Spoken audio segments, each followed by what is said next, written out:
E eu tinha muito cuidado em dar minhas aulas, primeiro, não trazer problemas do ponto de vista psicológico e psiquiátrico graves. Eu tinha muita cautela em abordar essas questões da vida. E eu dizia a eles que você deve saber que elas existem, mas não deve gastar muito tempo pensando sobre elas, do contrário, você perderá o juízo. Esta era uma das recomendações que eu fazia em sala de aula. Mas então vamos falar sobre o professor Aloysio Bezerra Coutinho. O Raul já fez uma van para mim, Aloysio Bezerra Coutinho, porque ele sempre me convida, é o segundo convite que ele me faz, para falar como o professor Bezerra Coutinho enxergava o mundo. E o ideal seria ele mesmo falando, mas infelizmente ele não está mais conosco. Eu, outra característica que o Raul não mencionou, eu sou muito falante, falo demais, falo pelos cotovelos. Eu tenho procurado me disciplinar. Eu, quando era diretor do Leica, meu vice era um professor notável, Marcelo Magalhães. E Marcelo Magalhães dizia que eu parecia um prefeito que Recife teve, chamado Augusto Sena, que eu podia ver um microfone. Ele sempre podia ver um microfone, se danava a falar. Passar do tempo, eu fui percebendo que era preciso pôr limites a essa minha eloquência, digamos assim, essa minha mania de falar demais. E por isso que eu, ultimamente, só faço pronunciamentos lendo, para não se alongar demais, eu fazia como um notável orador, tribuno e professor da universidade, que ao receber a honraria de professor emérito, ele era brilhante e começou a falar de improviso. Improviso é um perigo, porque você perde a noção do tempo. E ele começou a se alongar e estava na plateia os netinhos dele. E eles não se conteve e gritou lá do lugar dele: ah, por favor, pô, a gargalhada. E esse professor teve que parar de falar. Então, eu estou me policiando em falar, exatamente para o neto meu não aparecer por aqui e dizer: tá bom, vovô. Então, eu fiz um, um PowerPoint, ou seja, um conjunto de slides, para me disciplinar, para me faltar, digamos assim, por um fio de meada, porque é interessante um debate.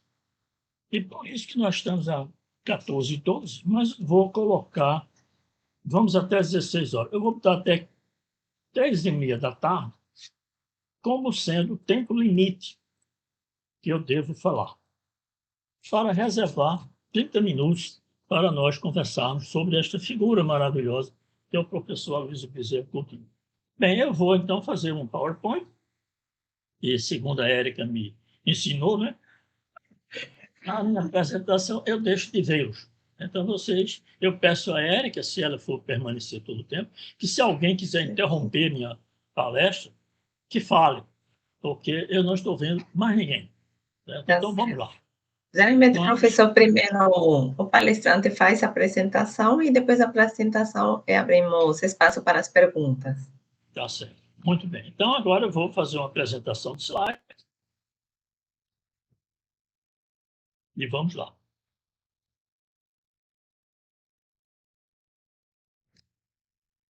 Todos estão vendo?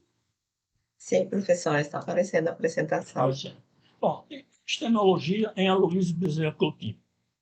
O programa que vocês participam, que é um programa de psiquiatria e de ciências de comportamento. Então, meu nome, data, eu corrigi, 15 de maio de 2025. Então, vamos falar sobre o tema. O professor Aloysio Bezerra Coutinho nasceu em Nazaré da Mata, no dia 29 de março de 1909. O professor Aloysio Bezerra Coutinho era o mais velho da família, mas ele teve como irmãos mais dois outros grandes notáveis professores da Universidade Federal de Pernambuco. O Evaldo Bezerra Coutinho, que era um filósofo, e um dos fundadores do curso de Belas Artes. E ele teve um irmão dele, um outro, um caçula, brilhante, que era um professor Hélio Bezerra Coutinho, que participava, ensinava, era catedrático do Departamento de Histologia e Embriologia da Odontologia. Federal era o professor Hélio Bezerra Coutinho. Quando da reforma, juntaram todas as histologias. E ele passou a ser também professor do Departamento de Histologia e Embriologia da nossa universidade, quer dizer, do curso médico. E, infelizmente, ele faleceu no dia 31 de julho de 1997. Então, ele não está mais conosco. Mas o ideal seria ele estar aqui presente para ele ver falar como é que ele vê o mundo. Bem, ele se formou em medicina pela Faculdade de Medicina do Rio de Janeiro, em 1930. Vejam que ele foi formado lá. E é interessante, aliás, eu vou me policiar. Se eu for falar, aqui nós estamos para falar do professor Bezerra.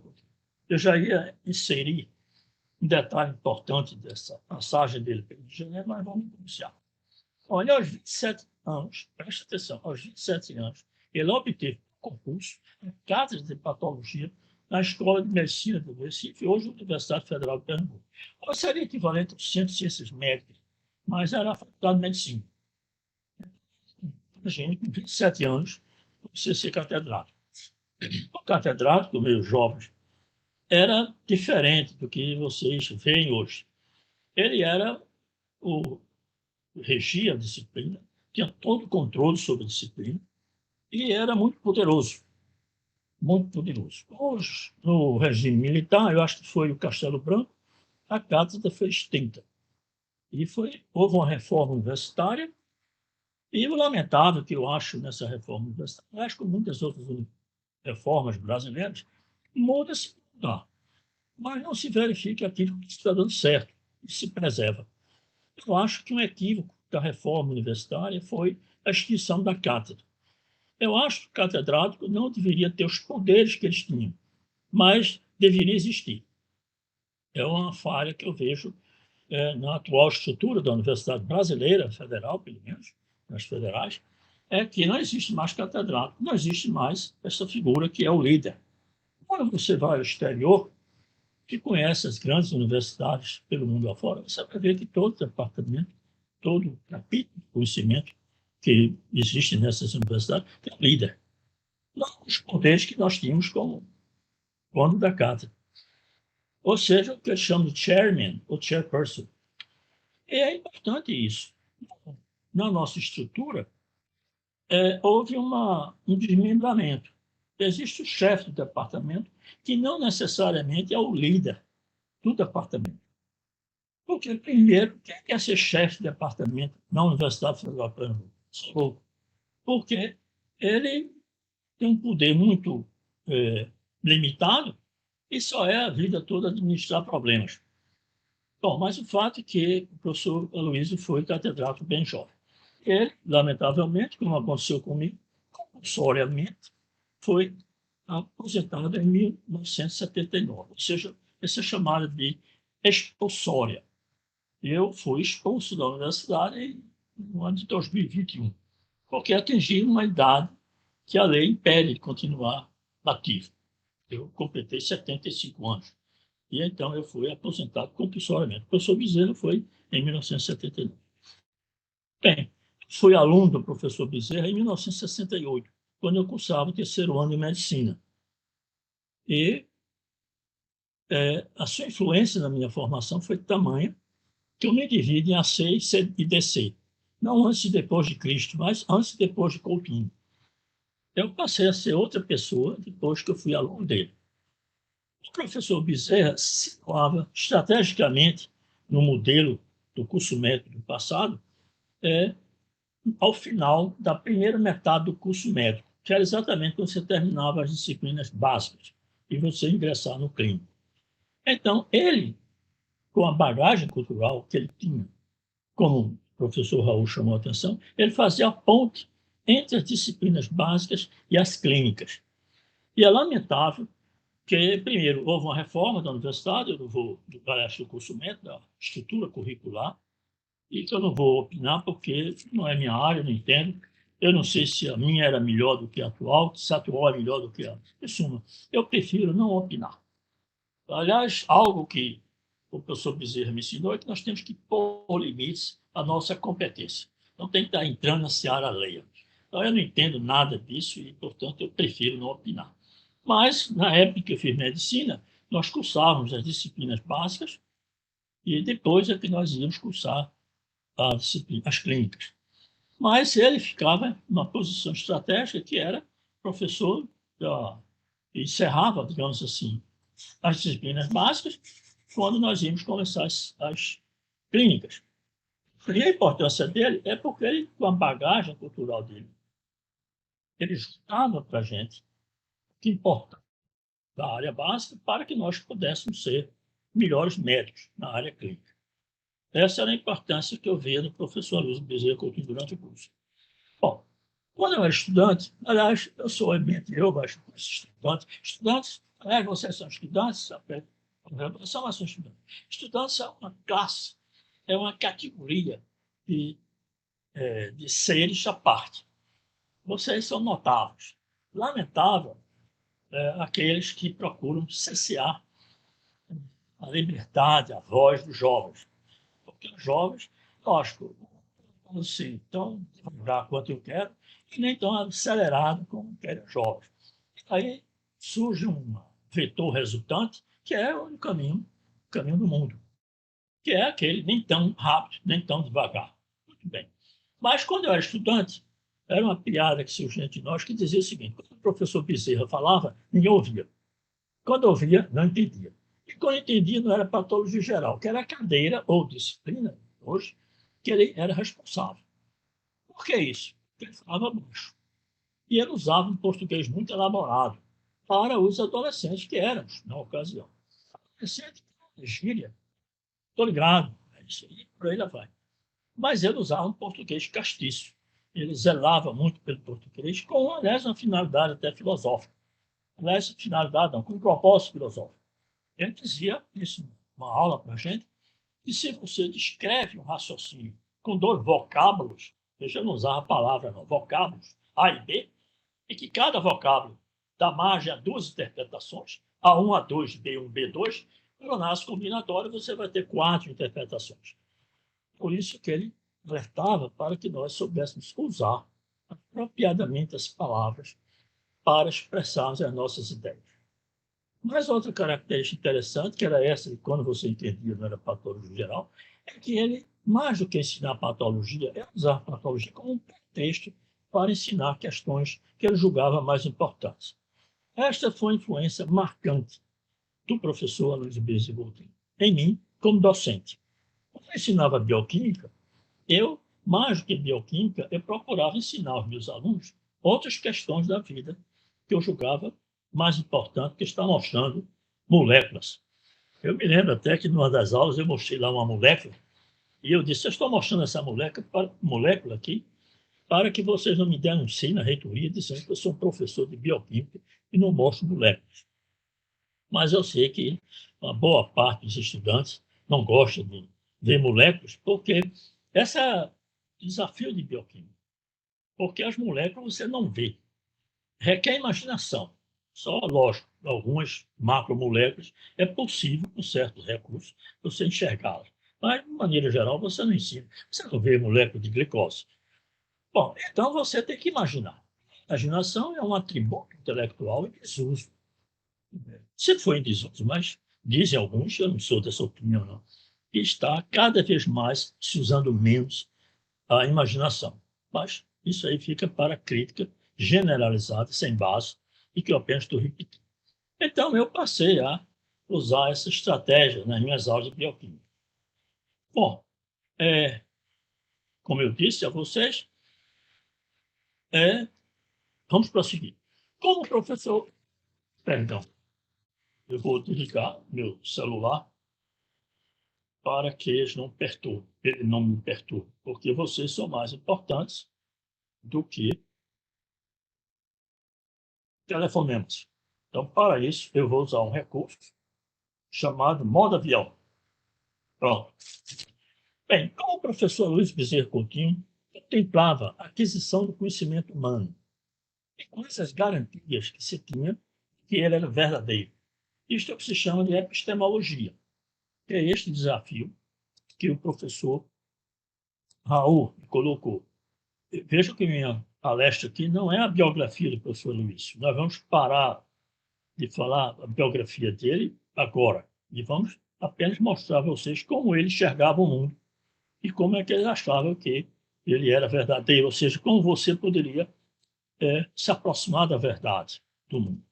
Bem, Como eu disse, o ideal seria ouvi-lo, mas como é impossível, eu ouso ser porta-voz dele, a partir do que eu li sobre ele. Bem, e obviamente que eu irei me restringir ao professor Luiz Bezerra Coutinho, como ele pensava sobre as ciências biológicas.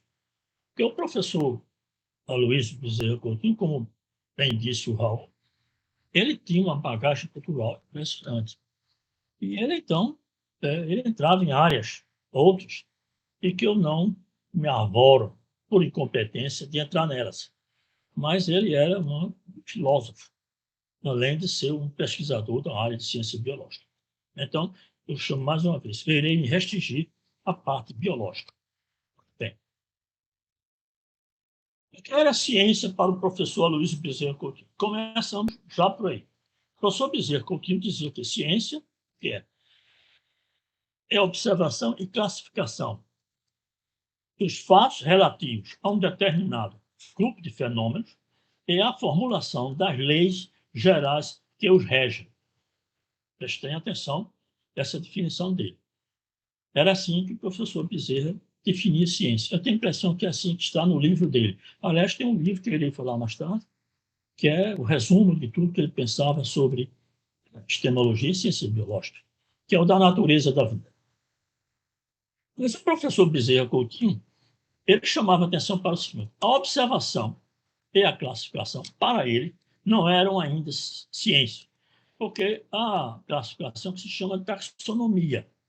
Então, ele achava que a taxonomia e a observação pertenciam ao que se chama de história natural. É você narrar algo sobre algo. Bom, então ele dizia que conhecimento só pode ser arvorado de ser científico quando ele atinge as leis gerais. Então, o professor Bezerra era muito exigente e muito restrito nisso. Você só faz ciência quando você está tentando formular um modelo geral para o fenômeno. Então, dar nomes, etc., e tudo mais, isso ainda não é fazer ciência. Bom, esta é a opinião do professor Bezerra Coutinho. Por conta disso, ele comprou umas brigas. Uma delas era um professor, que por ética eu não vou citar o nome dele, que ele ficava em descobrir novas entidades biológicas e dar nomes. Ao ponto de que ele tinha no departamento dele, era um catedrático, ele tinha no departamento dele um padre, que dava os nomes em latim das espécies que ele ia descobrindo. E o professor Bezerra Coutinho comprou uma briga com ele, dizendo que ele não fazia ciência, que dar nomes feios a bichos mais feios ainda não é fazer ciência. Isso foi uma briga homérica que ele chegou ao conhecimento que ele comprou com um professor muito conhecido da Universidade Federal de Pernambuco. Mas então o professor Bezerra Coutinho já amarra na questão das leis para você dizer que tem um conhecimento científico. Bom, com ironia, uma característica do professor Bezerra era a ironia. A ironia é uma característica humana que se manifestam as pessoas que são muito inteligentes, principalmente a ironia fina, aquela ironia que hoje se chama modernamente de polígono, aquela que você está sediando moralmente outra pessoa. Não, estou falando da ironia fina. Era uma característica do professor Aloysio Bezerra Coutinho. Então, ele dizia que a biologia se atrasou em relação à física e à química, porque a física e a química, se instrumentalizaram da matemática muito mais precocemente. A biologia, como eu já disse, ela achava que dar nomes feios a bichos mais feios ainda era fazer ciência. E o professor Bezerra chamava a atenção que os grandes avanços da biologia moderna deveram-se a modelos matemáticos propostos. Se você refletir, hoje, vocês, meus jovens, veem o estado da arte da biologia, vocês vão ver que o professor Bezerra tem razão. Que esse avanço da biologia, esse avanço fantástico que nós temos testemunhado nos últimos anos, e vai muito mais, deveu-se a modelos matemáticos. O exemplo que eu daria, aliás, era as leis de Mendel. As leis de Mendel são propostas matemáticas. E foi um grande passo. E se você começar a observar as leis de Hardy e Weinberg, um deles, eu não me lembro se era o Hardy ou Weinberg, era um matemático. O outro, que era um médico. eles propuseram a lei que quantifica nas populações os genes, que é uma grande contribuição para a genética de populações. Em suma, foi um grande passo da biologia, que foi a lei de composição genética, a lei de Hardy-Weinberg. Eu sou, de origem, enzimologista. Estudo, não sei se estudo, mas estudava enzimas. E o grande passo da enzimologia, por isso que a enzimologia foi, dos capítulos da bioquímica, o que maior progresso apresentou, muito mais e precocemente do que a biologia molecular, deveu-se a você quantificar os fenômenos em enzimas, que começou com o modelo de Michaelis-Menten. Não sei se vocês se recordam, aquela equação que quantifica reações catalisadas por enzimas. Então, o professor Bezerra chamava atenção, e com muita razão, para os modelos matemáticos propostos para explicar os fenômenos em biologia. E o professor Bezerra, então, começava a introduzir ao nosso conhecimento o Galileu Galilei. Então, vale a pena contar de uma maneira jocosa essa experiência em sala de aula, quando eu fui aluno dele. E o professor Bezerra perguntou em nossa turma grande, turma de mais de 200 alunos. O professor Bezerra perguntou: o senhor já ouviu falar em experimento imaginado? Ou seja, um experimento que nunca foi feito. Eu nunca tinha ouvido falar. Eu acho que nem outro colega meu tinha ouvido falar. Então foi aquele silêncio na sala. Aí o Bezerra cumprimenta. Mas já ouviram falar em Galileu Galilei? Aliás, Galilei Galileu. Eu já tinha ouvido falar em Galileu, mas não queria me dizer que sempre que ele ia perguntar, ele tem experimento imaginado. Ou seja, a resposta implicaria ele saber não. E houve um silêncio total. O professor Bezerra, o Raiva, foi até o quadro, quer dizer, o Raiva teria a ironia dele, fazia parte da ironia dele. Um quadro enorme. Nós temos, ainda existe hoje na universidade, uma sala enorme, que foi construída para a minha turma, chamada hoje, de uma maneira muito justa, Adélia Hatter, em homenagem a uma figura maravilhosa, e foi secretária do curso de medicina durante muitos anos. Então, essa sala hoje é chamada Adélia Hatter. Tinha um auditório que fica ali, perto daquelas placas de formatura, no CCS, na entrada do CCS à direita. Era onde eu estudei com o professor Bezerra. Então, o professor Bezerra lá tem um quadro enorme, quadro verde. E o professor Bezerra foi escrever o Galileu Galilei, aliás, o nome está trocado, né? Galileu Galilei, enorme, letras garrafões, tomando conta de todo o quadro. Ironicamente, ele virou-se para a gente e disse: não admito que se fale no nome deste homem, Galileu Galilei, sem antes fazer um sinal de reverência. E ele fez aquele sinal, aquela flexão do japonês. E aí foi uma gargalhada na sala de aula. Aí disse: eis, meus jovens, o homem nascido de uma mulher. Achei essa frase linda, porque todos nós somos nascidos de uma mulher. Eis, meus jovens, um homem nascido de uma mulher, que faz com que nós nos orgulhemos de pertencer à espécie humana. Aí o professor Bezerra foi nos ensinar o que é experimento imaginado. Vou explicar a vocês. Aristóteles, há 2000 anos atrás do Galileu, ele disse que os corpos caíam com velocidades proporcionais às suas massas. Ou seja, se você tem um corpo pequeno, m minúsculo, cai com a velocidade v minúsculo, menor do que se você tem um corpo maior, m maiúsculo cairia com a velocidade v maiúsculo, que v maiúsculo seria maior do que v minúsculo. E Aristóteles disse isso e nunca ninguém contestou, até que surgiu o Galileu Galilei. E o que foi que ele viu? Ele imaginou que, de alguma maneira, nós uníssemos as massas m minúsculo com m maiúsculo.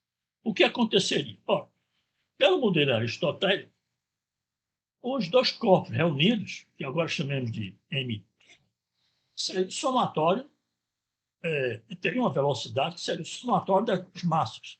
Ou seja, teria uma nova massa, teria uma nova velocidade, que seria menor do que v maiúsculo e maior do que v minúsculo. Por quê?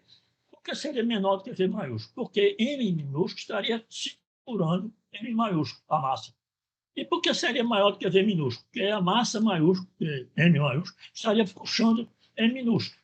Então, nós teríamos três velocidades, é uma incoerência intrínseca, filosófica, não pode. Esses corpos unidos não podiam ter três velocidades, veja que eles compõem uma só massa, m mais m, que seria m'. Consequentemente, como eu disse, 3 velocidades aconteceriam, não é isso? E, neste caso, o Galileu disse que os corpos caem com a mesma velocidade. Ou seja, os corpos caem com velocidades independentes de suas massas. Não sei se vocês entenderam.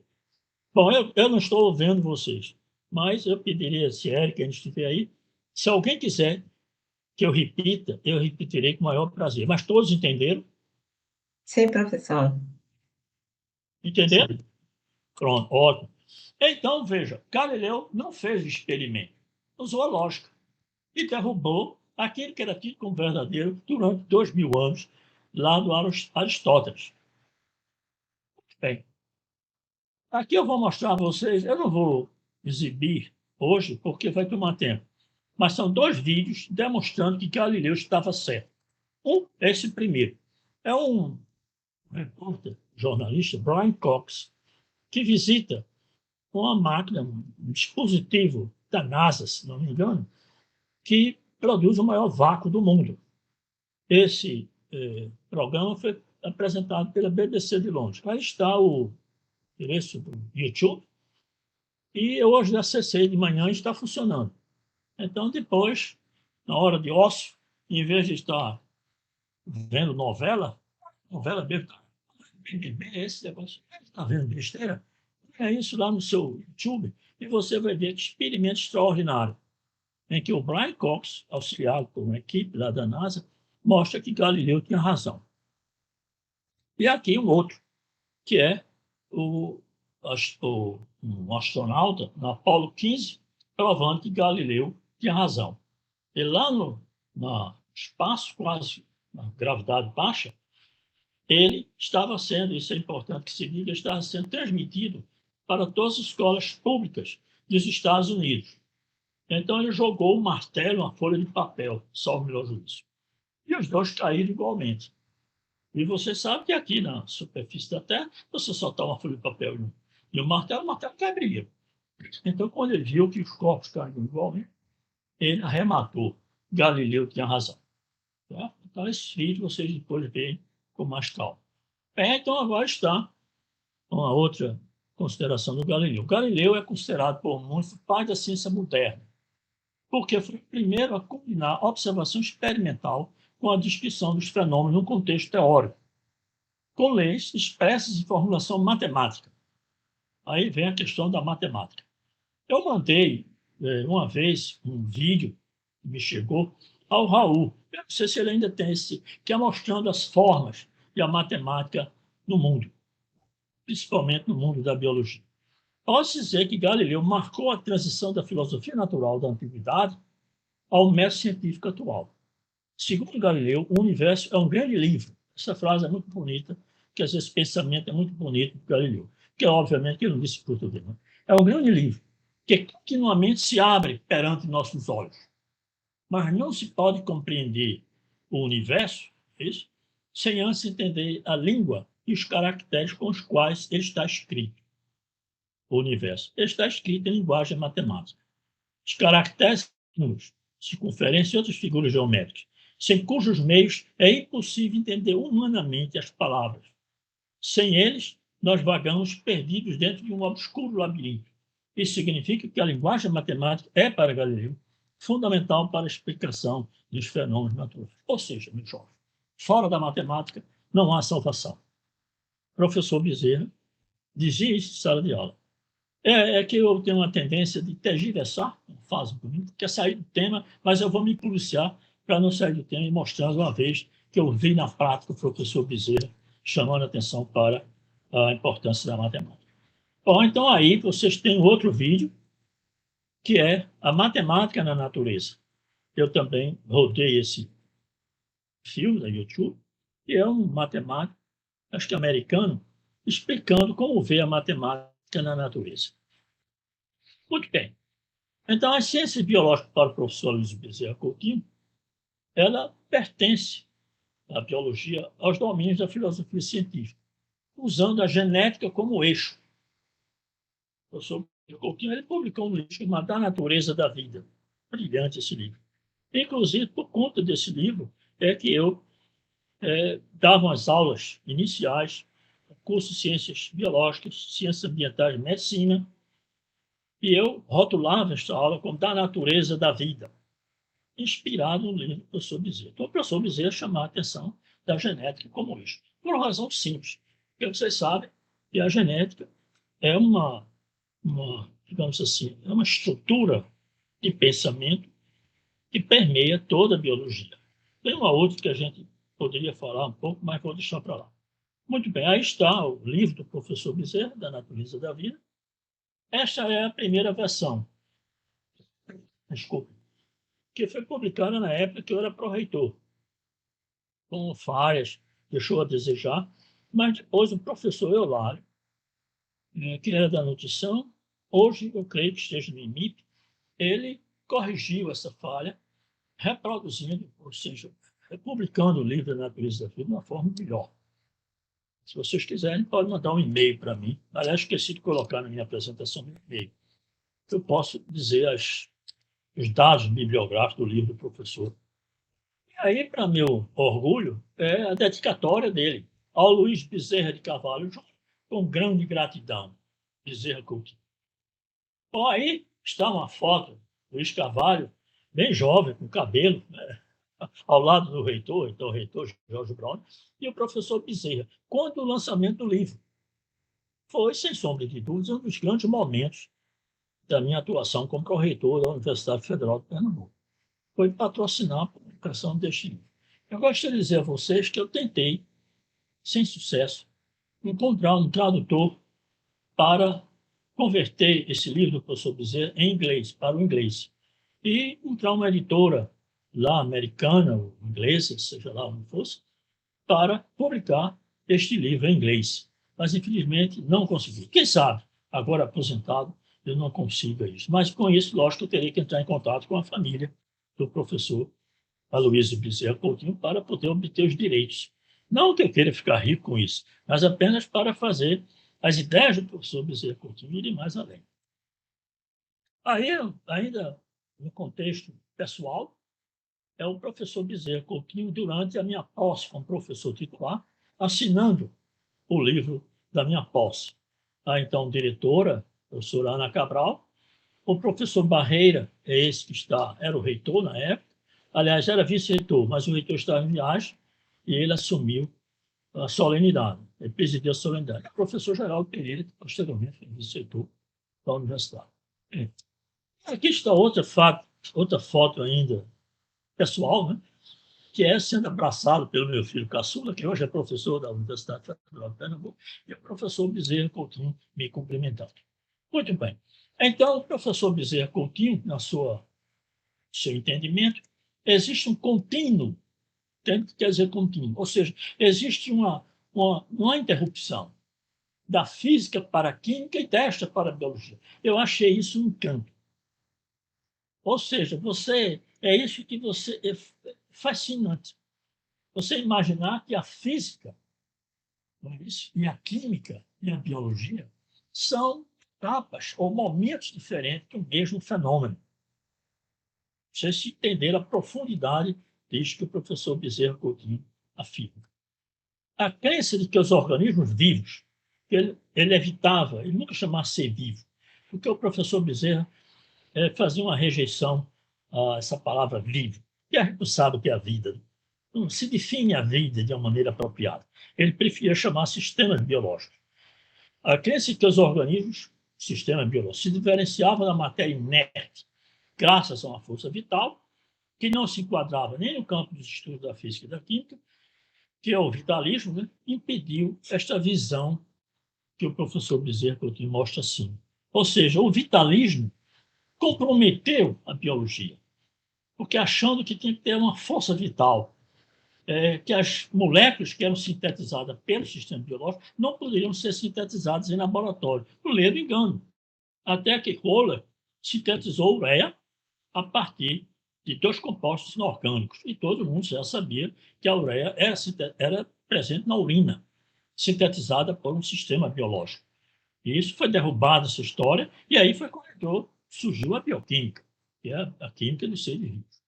Bom, então, a genética como eixo, cabe falar a vocês aqui sobre o autômato autorreprodutivo fonóide. Não entre em pânico, eu vou explicar o que é isso. O von Neumann, eu acho que o von Neumann era um húngaro radicado nos Estados Unidos, e na década dos 40, antes da biologia molecular, ele imaginou quais os componentes que deveria ter um sistema para se autorreproduzir como faz o sistema biológico. Porque você sabe que para se reproduzir, não só são os sistemas biológicos que se reproduzem, cristais se reproduzem, mas o von Neumann imaginou no caso da biologia. Então, aí vem as condições mínimas de funcionamento de um autômato para que se reproduza como o sistema biológico faz. Ele tem que ter uma instrução I, uma máquina A, uma máquina B e uma máquina C. Preste atenção. Vou bem devagar para que vocês entendam. A máquina A obedece à instrução. A instrução não é máquina. As máquinas são apenas A, B, C. Então, a máquina A obedece I. O que a instrução manda fazer, ele faz. B copia a instrução. Simplesmente pega a instrução e faz outra. E C controla, para que você não tenha mais instruções do que máquinas. Ora, em fazendo isso, o que é que vai acontecer? Se na instrução contiver as informações para a síntese das moléculas, das máquinas A, B e C, quando A obedecer, ele vai criar 3 máquinas, A, B e C. Entendeu? Máquina B copia, vai fazer uma nova instrução. E C controla, para que você não tenha mais informações do que máquinas. Mas preste atenção que agora você tem um sistema igual ao anterior. Ou seja, este que está no circundado, ele tem 3 máquinas, tem instrução. Então, novamente, se A cria 3 máquinas, B copia e C regula, aí você vai ter o sistema per omnia secula seculorum. Ou seja, você vai ter sempre uma máquina gerando outra.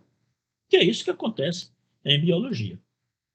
Essa proposta foi feita pelo John von Neumann, que está aí a foto, que é o húngaro, num simpósio lá nos Estados Unidos, que o título da palestra dele é The General and Logical Theory of Automata. Ninguém entendeu. Os biólogos, que não são muito versados em matemática, acharam uma balela. Ignoraram completamente. Criticaram, o pobre do von Neumann foi muito criticado.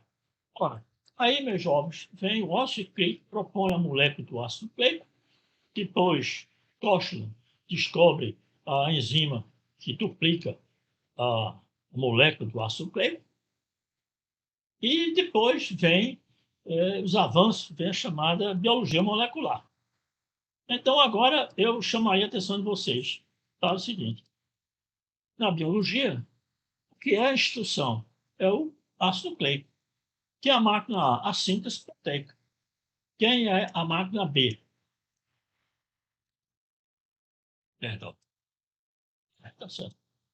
Então, a síntese proteica. Que é a máquina B? É a enzima que polimeriza, porque você sabe que esse ácido nucleico ele vem em duplicidade. Aí eles são separados e a máquina B copia a partir do molde, ou seja, do formato da metade, e faz a outra.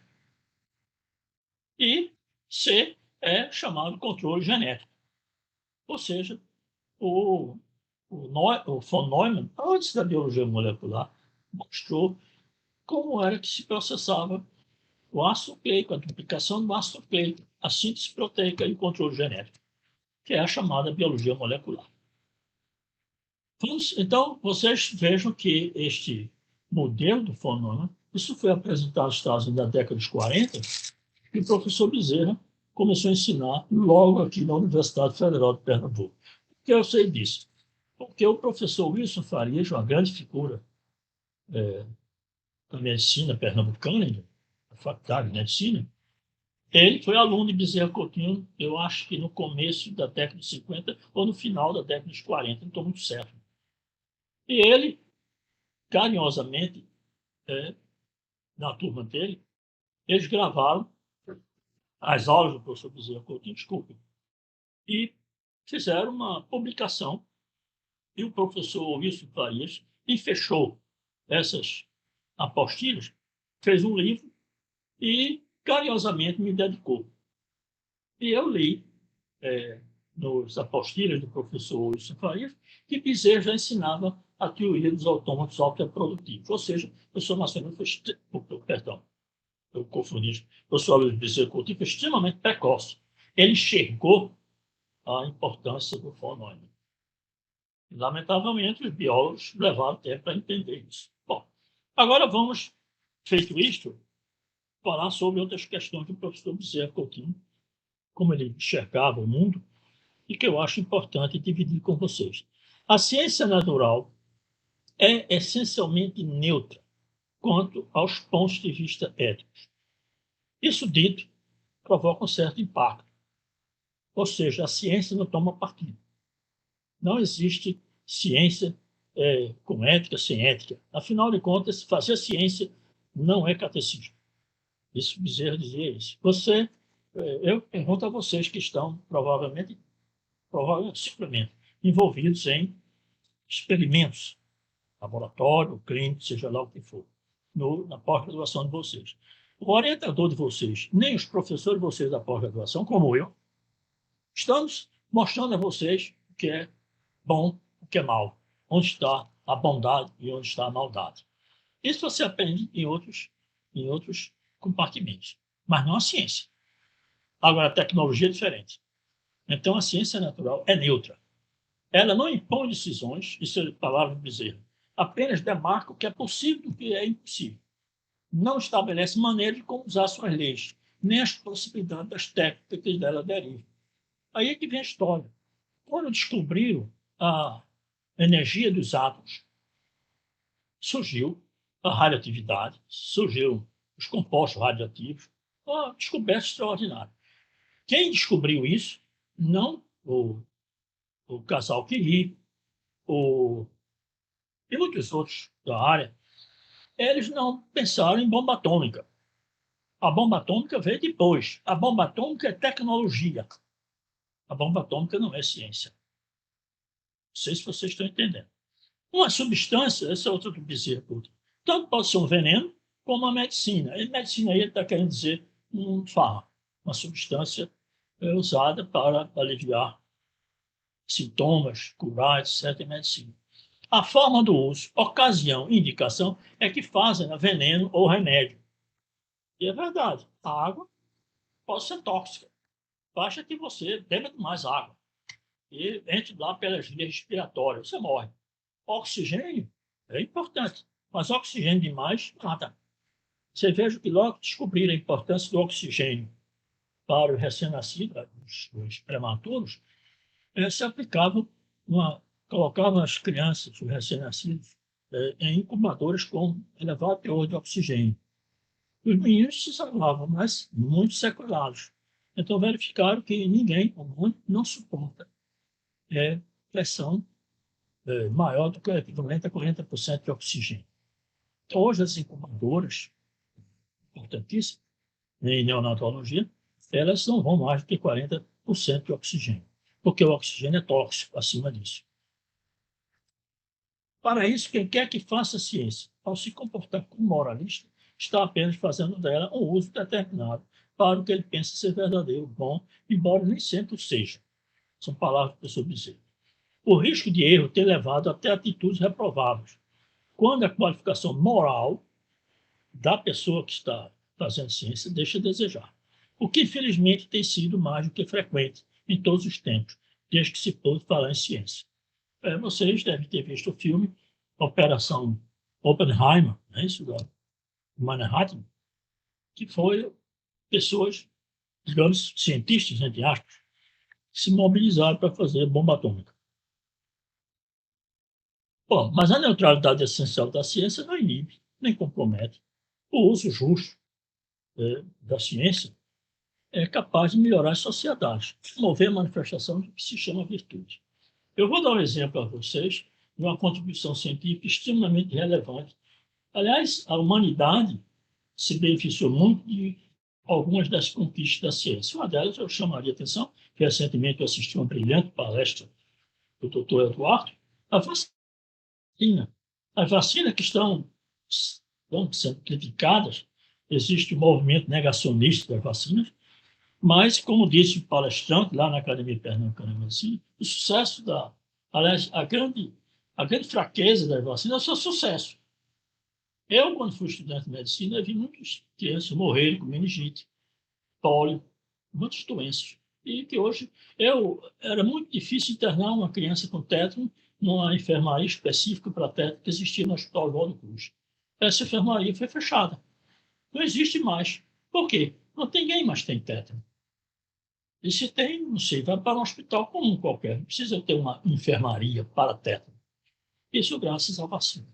Então, negar a importância da vacina é um crime de lesa majestade. E é por isso que um médico que tentou associar vacina ao autismo, hoje é proibido de exercer medicina no Reino Unido. Ele foi punido porque, primeiro, ele publicou um trabalho de uma maneira desonesta. E um dos colaboradores denunciou e ele hoje é expurgado, ele hoje não pode mais trabalhar em ciência. Bom, muito obrigado. E vamos agora encerrar a apresentação. Muito obrigada, professor, pela brilhante apresentação. Parabéns pela apresentação, muito obrigada. Vamos abrir espaço para as perguntas. Quem desejar fazer uma pergunta para o professor Luiz Carvalho, pode levantar a mão. Professor, eu tenho uma pergunta para o senhor. Passa.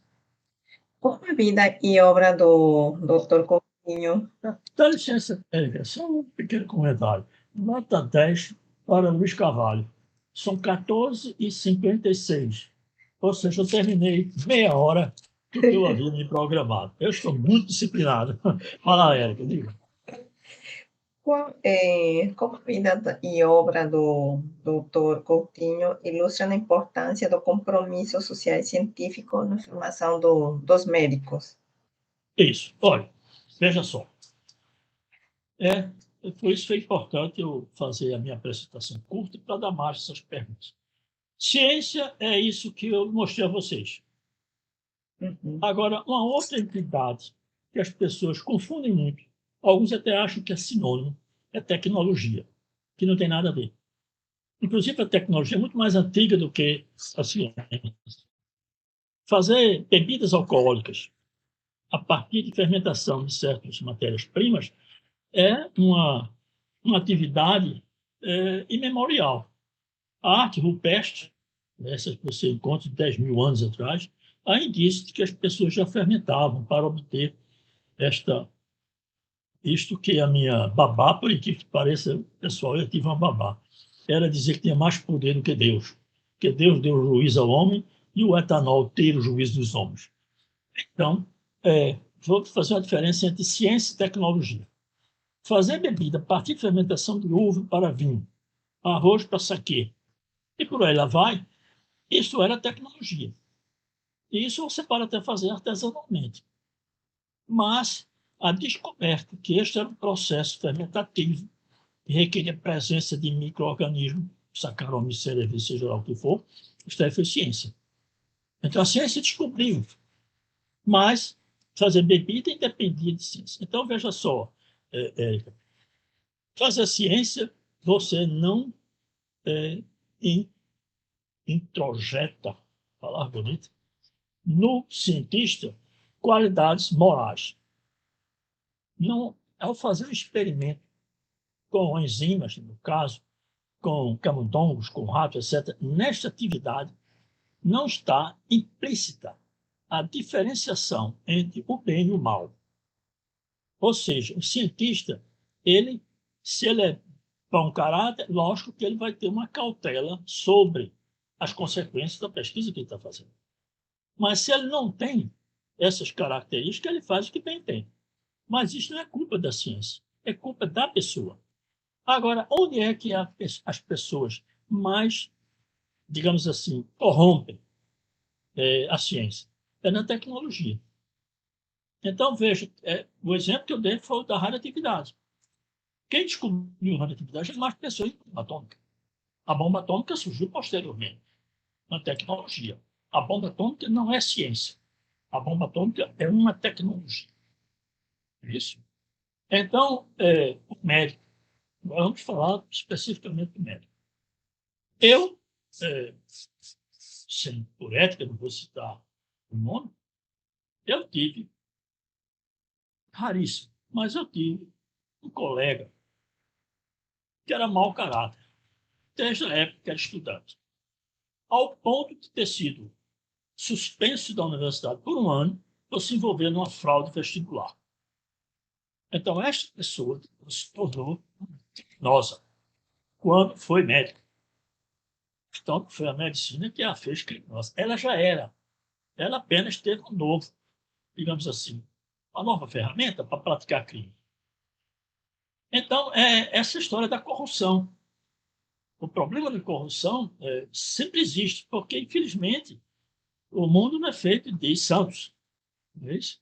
Tem mau caráter por aí. Agora, qual é a maneira mais eficaz de você inibir a corrupção?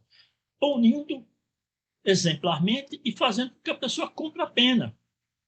Porque se você simplesmente no papel diz que a pessoa vai ter 10, 20 anos de cadeia, mas ela sai antes do tempo, ou ela tem a perspectiva de que vai sair antes do tempo, ela vai continuar praticando crime. Veja o que os da área, eles sempre têm chamado a atenção a isso. É um ledo engano que nós temos de acharmos que, aumentando a pena, a gente inibe o crime. Não. O que inibe o crime é o cumprimento da pena. Porque o criminoso, a não ser que ele seja um sociopata, psicopata, ele atua no chamado riscos. Ele sabe os riscos que ele corre, ou seja, quais são os benefícios que ele vai ter com aquele ato criminoso e até que ponto aquilo pode gerar consequência negativa para ele. Se ele notar que não gera, ele pratica o crime. A não ser em ocasiões especiais, obviamente. Não é isso que eu chamei de sociopata ou psicopata. E outra pessoas sob forte impacto emotivo. Você sabe, o professor Otton Bastos, que foi, acho que foi professor também do Raul, que aliás foi até, não, acho que ele foi citado aqui. O professor Otton Bastos foi um grande psiquiatra, meu professor, e uma vez ele foi entrevistado pela TV universitária, ele era uma figura espetacular. E ele olhou assim e fez: todos nós somos suicidas e homicidas em potencial. É brilhante. É coisa faca, jornalista. Então, quantas vezes a gente não diz, se isso me ocorresse, me suicidar? Ou então, quantas pessoas, sobre o impacto da emoção forte, ele não é capaz de cometer um crime? Não é isso? Então, essa é só uma possibilidade. Agora, o que é que inibe as pessoas? Não é a ciência que vai inibir. As ciências até existem, ciências comportamentais. Tem algumas, digamos assim, práticas que minimizam isso. Uma é essa de você controlar suas emoções. Essa emoção, dizia um professor da Faculdade de Direito, paixão, policiar-se contra as paixões. A paixão é a emoção súbita da alma. Isso é por isso que eu, uma vez, bem jovem, eu fui eleito paraninfo de uma turma de biomedicina. E eu, no meu discurso, eu alertei meus alunos quanto aos ismos de qualquer natureza. Porque quando você abarca uma dessas camisas, você fica impedido de ver a beleza, ou até algumas questões positivas dos que vestem outra camisa. Ou seja, não é por eu ser torcedor do Santa Cruz que eu vou ter ódio do torcedor do Sport, do Náutico. Porque eles são meus irmãos. Eu podia até ter um irmão torcedor do Náutico. Então, as emoções têm que ser submetidas, têm que ser controladas pela razão. Então, Érica, formar bons médicos é formar bons cidadãos. E isso a ciência não faz. Isto, a tecnologia é perigosa. Ela pode estimular.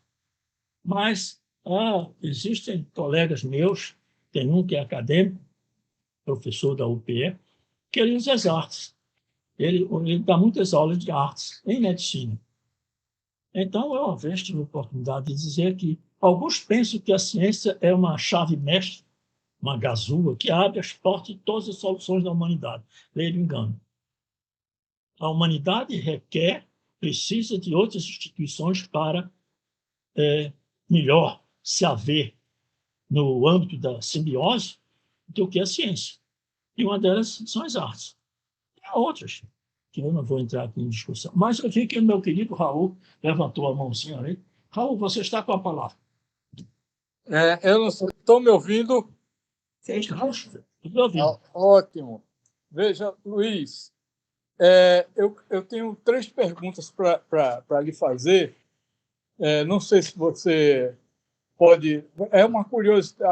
Algumas delas são 2 delas são curiosidades, né? Eu queria lhe dizer que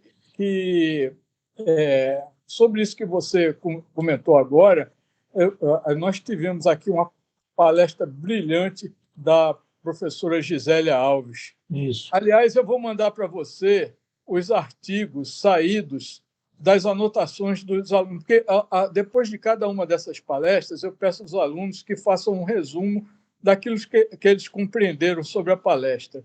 E aí eu submeto isso, eu aprendi isso com o Sérgio Rezende, viu? Sérgio Rezende e o pessoal lá da academia.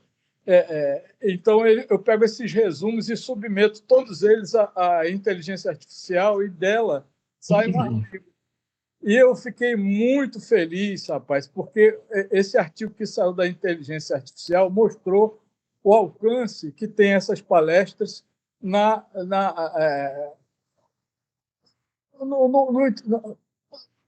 captação da informação pelos alunos. Mas depois eu mando isso para você. Eu também sou do seu time que gosta de conversar muito, viu? Às vezes eu também derivo. Mas a pergunta é o seguinte: porque nós temos alunos de todo canto aqui, viu? Gente que vem de todo canto, porque a ideia da disciplina Teorias Epistemológicas é mostrar também a transdisciplinaridade, entendeu? Então, tem gente de todo canto. E tem um pessoal aqui muito interessante, os meninos muito assim antenados, que são da arquitetura. E eu sei que o doutor Bezerra Coutinho andou pelo lado da arquitetura também. Então, a pergunta é: qual é a importância do doutor Bezerra Coutinho na arquitetura? Uma delas.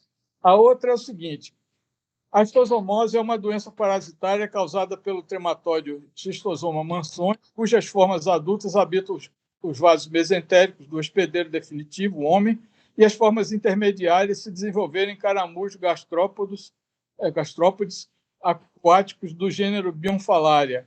Aí a pergunta é: qual é a contribuição do Dr. Bezerra Coutinho para o tratamento da esquizomose? Isso é uma provocação, viu?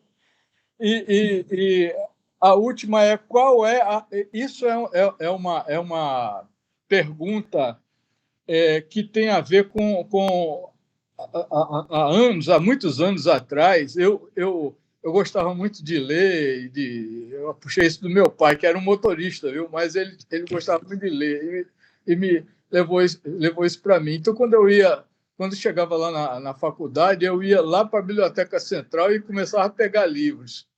E um dos livros que eu peguei, eu não me lembro qual o título, mas era um livro de Linus Pauling.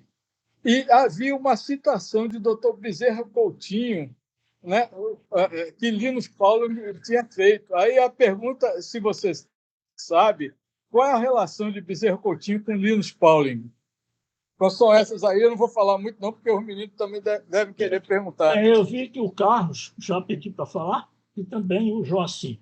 Não sei se tem mais alguém, mas vamos responder ao Raul. Bom, para o Raul, eu queria registrar também a minha admiração pela Gisélia. Gisélia Alves é uma figura à parte. Ela é uma pessoa, digamos assim, uma colega médica, muito preocupada com alguns encaminhamentos que a medicina moderna tem mostrado. Agora, eu acho que a Gisélia, não tive a oportunidade de conversar com ela pessoalmente, eu acho que ela está muito pessimista. Ela está vendo o mundo de uma maneira muito sombria. Eu sou otimista por índole. Primeiro, meu otimismo reside no fato de que nós já fomos piores. Não precisa nem viajar muito. Meus jovens, eu tenho 78 anos. Quando me lembro da minha juventude, da minha infância em Vitória de Santo Antão, e os dias de hoje, que progresso. Eu me recordo, pessoal, que era muito comum em Vitória de Santo Antão as pessoas mais abastadas tomarem aquelas criancinhas pobres para serem babás dos seus filhos. E, primeiro, não permitiu, não é que permitisse, mas as crianças que tomavam conta dos seus filhos não frequentavam a escola. E elas não pagavam nada às crianças, só com o argumento de já estar tendo casa, comida e roupa lavada. Ora, hoje, se você fala em trabalho da mão de obra infantil, você fica indignado. Mas naquela época isso era tido como normal em Vitória de Santo Antão. A escravatura, uma vergonha. Mas se você ler o Diário de Pernambuco de 150 anos atrás, você vai ver que nem animal de estimação os escravos eram. Eram como se fossem máquinas. E olhe lá. Entendeu? Então, melhoramos muito. Agora, lógico, não, essa história que Deus fez o homem à sua imagem e semelhança é conversa fiada, só se for o homem do futuro. Porque o homem de hoje ainda tem muitas imperfeições. Muitas. Agora, a gente tem que olhar, se a gente ficar olhando muito num sentido, a gente vai entrar numa depressão violenta que nem o professor Peregrino teve da depressão. Então, você veja, surge uma figura como esse próprio Leão XIV, que soma uma esperança. Só uma esperança, porque, primeiro, o nome, isso é algo entendido em religião, não conheço os meandros da Igreja Católica, mas eu entendi logo como é que a jogada dele em escolher Leão XIV. Porque eu já tinha lido e ficado profundamente encantado com Leão XIII. Leão XIII foi um papa do final do século XIX, começo do século XX, que durou muito o pontifício dele, 20 anos. Ele publicou uma obra extraordinária chamada Rerum Novarum, que eu vou mandar para você, Érica, uma cópia desse encíclica em português, para você distribuir com os alunos. Que visão extraordinária! Porque é preciso ver o contexto. Leão XIII, quando publicou essa encíclica, foi num período muito difícil. Um período que o mundo estava, aliás, precedeu a Primeira Guerra Mundial, que era um mundo em que as opções eram capitalismo selvagem, era o comunismo, era o fascismo e por aí lá vai. Então, é uma obra-prima. Um Papa já preocupado com a justiça social, com o trabalhador, com a decência que o trabalhador deveria ter na vida, no morar, no receber os salários. Em suma, é simplesmente uma obra extraordinária. Então, quando o americano, o Bob, americano, sumiu o nome Leão XIV, imaginei logo, este homem vai procurar, neste mundo da inteligência artificial, caminhos, não é isso? Outros, que não seja este radicalismo. E sobre inteligência artificial, me permitam, como eu terminei meia hora antes, eu posso me adentrar nessas filigranas. O Silvio Meira, brilhante Silvio Meira, que a gente chama de Silvio Gates, porque em vez de Bill Gates, é Silvio Gates, porque ele é nordestino. Silvio Meira chama muita atenção. Aliás, eu fiz uma pergunta dessa lá na academia. Não fazer não, mas meus colegas pressionaram.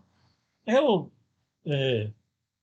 tenho uma suspeita, uma forte suspeita, que eu estou envelhecendo como vinho, ficando cada vez melhor. Porque tem pessoas que, quando ficam envelhecendo, ficam como vinagre, cada vez mais ruim. Então, tive vontade de perguntar a Silvio Meira, mas meus colegas pressionaram. Pressionaram e eu tive que fazer a pergunta a Silvio Meira, que a palestra de Silvio Meira é sobre os avanços das tecnologias de informação. Então eu disse, Silvio, você não se preocupe se o computador dotado de inteligência artificial um dia decida, para que Silvio Meira? Vamos eliminá-lo. E foi uma gargalhada. O Silvio Meira não respondeu, e não tinha que responder isso. Mas o Silvio Meira escreveu um brilhante artigo, que eu tive acesso através da Gisele, que ele chama a atenção o que será do mundo se as máquinas, porque afinal de contas são máquinas, e software, programa, arquivos giram em cima de máquinas. Se um dia tudo se entrar em colapso, como é que vai ser o mundo sem inteligência artificial? Ou questão que o Silvio Meira levanta. Então, vamos contar uma experiência pessoal que eu tive. Nos primórdios, isso bate décadas no jogo, muitas décadas atrás, nós estávamos fazendo experimentos em ismologia e chegamos a um momento que era preciso fazer um gráfico. que era um gráfico usando logaritmos. E um aluno meu levantou-se imediatamente e disse: eu vou buscar uma máquina que dá logaritmos. E aí eu disse: deixa ele, deixa ele. E ele foi. O livro, quando nós estávamos em cima do birô, ele tinha atrás aquela tabela de logaritmos. Não precisava de uma máquina. Basta, não sei se vocês aprenderam logaritmo, e se vocês viram esses livros atrás, era muito comum ter alguns livros, alguns compêndios com atrás, ou como converter os números em logaritmos. Então, nós fizemos isso apressadamente, fizemos o gráfico. Quando o aluno chegou com a máquina de calcular, o gráfico estava feito. Ele disse: como é que vocês fizeram? E nós demos uma gargalhada, porque a gente usou o método clássico. Então, se a inteligência artificial falhar, tem que haver um mínimo de inteligência humana para sobreviver. Senão, vai acontecer o que meu grande mestre, outro grande mestre que eu tive, a senhora dizia: se houver um cataclismo mundial, metade da população evaporar, a metade que sobreviver vai regredir. Porque eu acendo a lâmpada na minha casa, eu ligo um aparelho de ar-condicionado, eu não sei o que está acontecendo. Se essa máquina se quebrar, eu seria incapaz de botar a máquina para funcionar de novo. Ou seja, se morrerem os eletricistas, vocês querem ver um simples exemplo? Se morrer um gari, vai ser uma tragédia. Eu já disse aos zeladores do meu prédio: vocês são figuras extremamente importantes à minha vida e de todas as pessoas aqui. Porque ai de vocês se vocês não existissem. Quem era que ia pegar o lixo da porta da gente? Esse lixo que a gente produz e jogar lá fora para o caminhão da prefeitura levar. Então, o gari é uma figura de extrema relevância. E é por isso que eu cheguei para uma zeladora do shopping center e disse para ela: você sabe que eu sou uma pessoa extremamente importante no funcionamento desse shopping. Ela ficou perplexa, acho que ela nunca tinha visto um maluco. Aí, se você não existisse, quem era que estaria limpando o shopping? Quem era que estaria colhendo o lixo que o povo cria? Então é preciso enxergar o mundo por essas outras óticas. Mas o fato é o seguinte, é que, respondendo à primeira pergunta, a segunda é um desafio. Deixe-me inspirar para, em poucas palavras, dizer a notável contribuição do professor Bezerra Coutinho no tema da esquistossomose maçônica. Como eu disse a vocês, eu me ative a PowerPoint para não tergiversar e não sair muito e depois não dizer o essencial. Mas o professor Bezerra Coutinho me convenceu que era melhor deixar o paciente doente do que tratá-lo com as drogas que existiam na época, porque elas eram muito tóxicas. Elas matavam mais o paciente do que a esquistossomose. O Bezerra Coutinho, na sua ironia, dizia que o humano, quando é contaminado pela esquistossomose, através de um, vamos dizer besteira, um miracídio, resulta num verme adulto só. Mas o pobre caramujo, quando ele alberga um miracídio, ele se reproduz em milhares de cercados e morre. A gente não morre, não. A gente dizia, a esquistossomose é doença para caramujo, não para humanos. O problema que Bezerra chamava a atenção, por isso ele arranjou muitos inimigos, era de que as pesquisas na época feitas com esquistossomose eram feitas no Hospital Pedro II, onde existia a figura execrável, graças ao SUS não existe mais, do indigente. Então, para o Pedro II, iam as pessoas que não tinham onde cair mortas, desnutridas, na maioria das vezes. E sem nenhuma condição higiênica, nenhuma qualidade de vida. Por isso, elas albergavam altas infestações de infecções de esquistossomose maçônica. Então, era uma parte da população fora da curva. E ia para o Pedro II. E meus professores estudavam esquistossomose maçônica com essa amostragem, que era a amostragem distorcida. Mas na maioria da população, Bezerra dizia que parasita inteligente é aquele que expolia o hospedeiro, mas não o destrói. Porque se ele o destrói, ele morre. As parasitoses que nós conhecemos são parasitoses extremamente adaptadas ao ser humano. Porque se assim não fosse, elas não existiriam, ou então nós não existiríamos. São verdades simples. Então, por isso que tínhamos esquistossomose maçônica. Por quê? Na maioria das vezes, o professor Luiz Carvalho, por exemplo, que não era uma pessoa, digamos, paupérrima, vão viver em condições precárias em termos de higiene em Vitória de Santo Antão. Mas se não fosse isso, eu iria tomar banho no Itapacurá, ia ter altas infecções de esquistossomose maçônica e teria a infecção grave, que leva à chamada esquistossomose hepatoesplênica na forma descompensada. Por que Luiz Carvalho não chegou a isso? Porque ele tinha as condições de saneamento razoáveis, ele tinha um grau de educação juntamente com a família razoável. Eu nunca fui tomar banho no Rio Capibaribe, uma questão de falta de oportunidade, mas uma questão de sorte. Então, eu escapei disso. Mas, então, o professor Bezerra dizia que, quando nós somos infectados por uma dose pequena, quer dizer, um número pequeno de parasitas, esses parasitas se convertem nos adultos, que habitam exatamente no local que o Raul chamou a atenção, e ali ficam. Sabe quanto dura um verme adulto? 30 a 40 anos. Se você é contaminado com os 15, você vai, o esquistossoma vai morrer quando você tiver uns 50, 60 anos. E como ele vai morrer? Outros vão ser em termos esporádicos. Morreu um verme hoje, morreu outro verme amanhã. Quer dizer, indignado era você dar uma dose maciça dos fármacos que davam na época e que matava os vermes em grande quantidade. Então, aquele funeral coletivo ia todo para o fígado. Então, por isso que Bezerra dizia que tratar é pior do que deixar o paciente com a esquistossomose maçônica. Eu tenho experiência pessoal.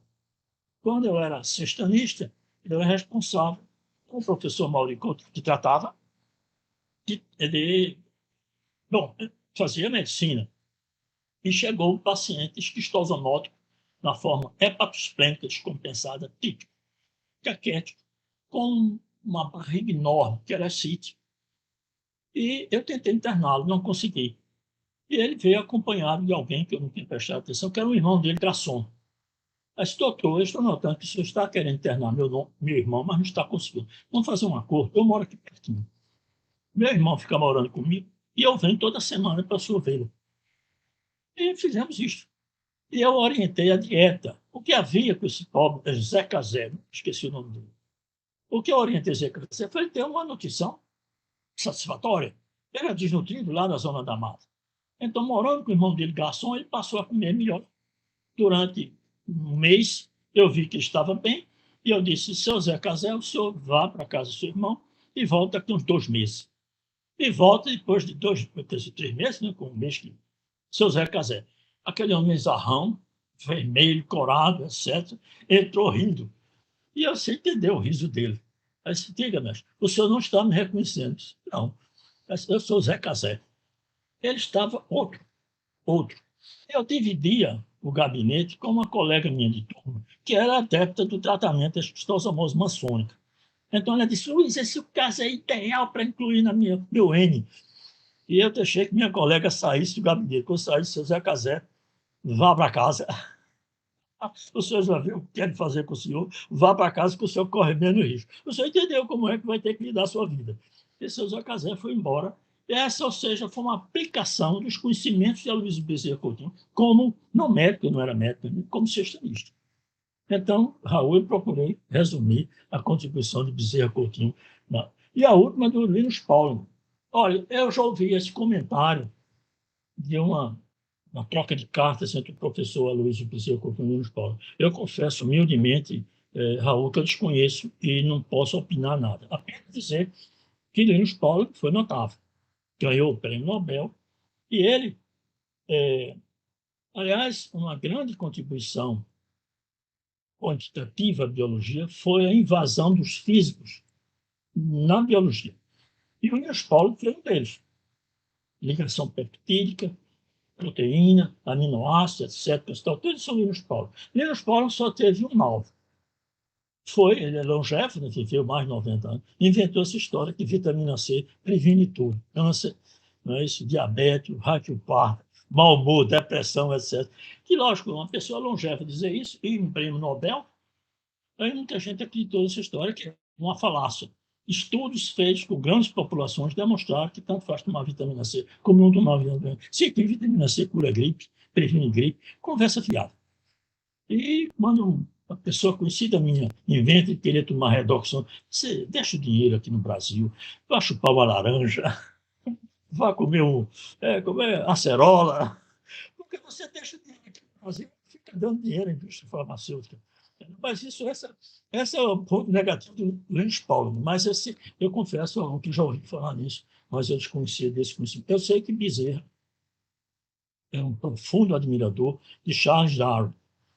E quando houve uma dessas datas redondas, 200 anos do nascimento de Charles Darwin, ele foi até Londres e participou do evento, não sei em que instituição, em celebração a Charles Darwin. Ele era um profundo admirador de Charles Darwin, mas obviamente que ele não teve essa troca de cartas, porque eles viveram em épocas diferentes. Mas agora, tentando depois responder as perguntas, eu gostaria de ouvir o Carlos Alberto Pereira. Diga, Carlos, que mandas? Primeiro liga o som. Depois vai ser a vez do Jossi. Jossi está na frente? Não, acho que ele está na frente. O Jossi está na frente? Desculpa, Jossi. Então, Jossi, você está na frente.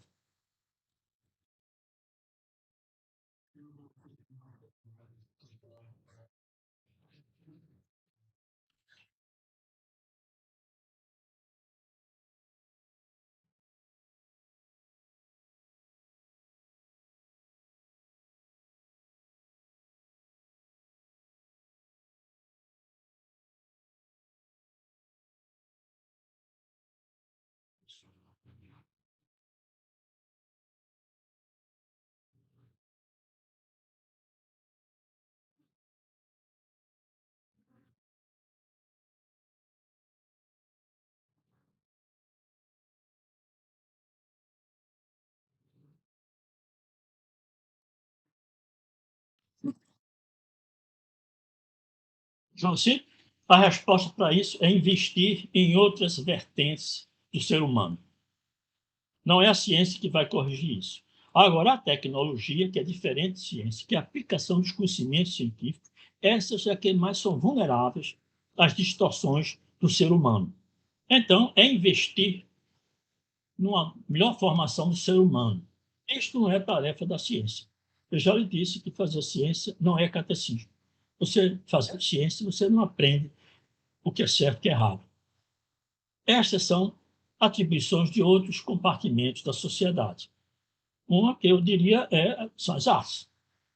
É você se encantar não com as músicas que gosto é gosto, mas você se encantar pela música eterna. É isso que nós temos esse preconceito de música clássica, música erudita, não. Essas músicas para sempre. Essas músicas, por exemplo, só para ser mais claro, as músicas dos Beatles, elas haverão de permanecer perônia sécula secular. Eu estou convencido que daqui a 100 anos as pessoas ainda estarão encantadas com algumas das músicas dos Beatles. E alguns outros. Bom, Beethoven, Bach, não é isso? Mozart. Quem mais poderia citar? Eu poderia citar uma. Ou seja, você, vez por outra, Joacim, uma dessas contribuições desses iluminados ganha o gosto popular. Uma delas, eu estava conversando com um colega da academia recentemente, sobre a Quinta Sinfonia de Beethoven. Tchan, tchan, tchan, tchan. Tornou-se popular. Hoje se usa até para fazer suspense. Tchan, tchan, tchan, tchan. É isso, linda. Mas, Joacim, quando você se encantar com a Quinta Sinfonia de Beethoven, não fica apenas no primeiro movimento, não. Vai para o fim. Os últimos movimentos da Quinta Sinfonia de Beethoven são de arrepiar. Então, Joacim, uma pessoa, um cientista, que chora ao ouvir uma ópera, ao ouvir uma música, se emociona ao ouvir uma música clássica, este não irá aplicar a ciência para o mal. Se é que danado vem a ser o mal e o bem, né? Porque isso é muito relativo. Né? Você está entendendo? Então, eu acho que a maneira de minimizar isso não é através da ciência, é através de outros compartimentos. Olha, eu diria, é um assunto meio delicado, eu poderia falar sobre religião. A religião seria uma outra vertente, um outro investimento, uma outra maneira de fazer um homem melhor. Mas eu estou meio cético. assim, com relação às religiões. Por quê? Porque nem todo aquele que diz Senhor, Senhor entrará no reino do céu. Eu tenho visto muito uso da religião para questões terríveis, do ponto de vista social, ético, terrível. Vivaldi, muito bem. Karl Marx, Santana da Silva. Existe um aluno chamado Karl Marx aqui na turma. Deixa eu ver se existe. Sim, professor. Tem? Sim, existe um aluno, Karl Marx. Muito bem. Seu pai estava inspirado. Né? Bom, está disparando. Agora que está disparando, pessoal, o limite que me auto-impus. Karl Marx foi, sem sombra de dúvidas, e por isso que seu pai, seus pais se inspiraram e deram seu nome, hoje você não tem problema. Você teve problema de viver era alguns anos atrás, na época dos militares.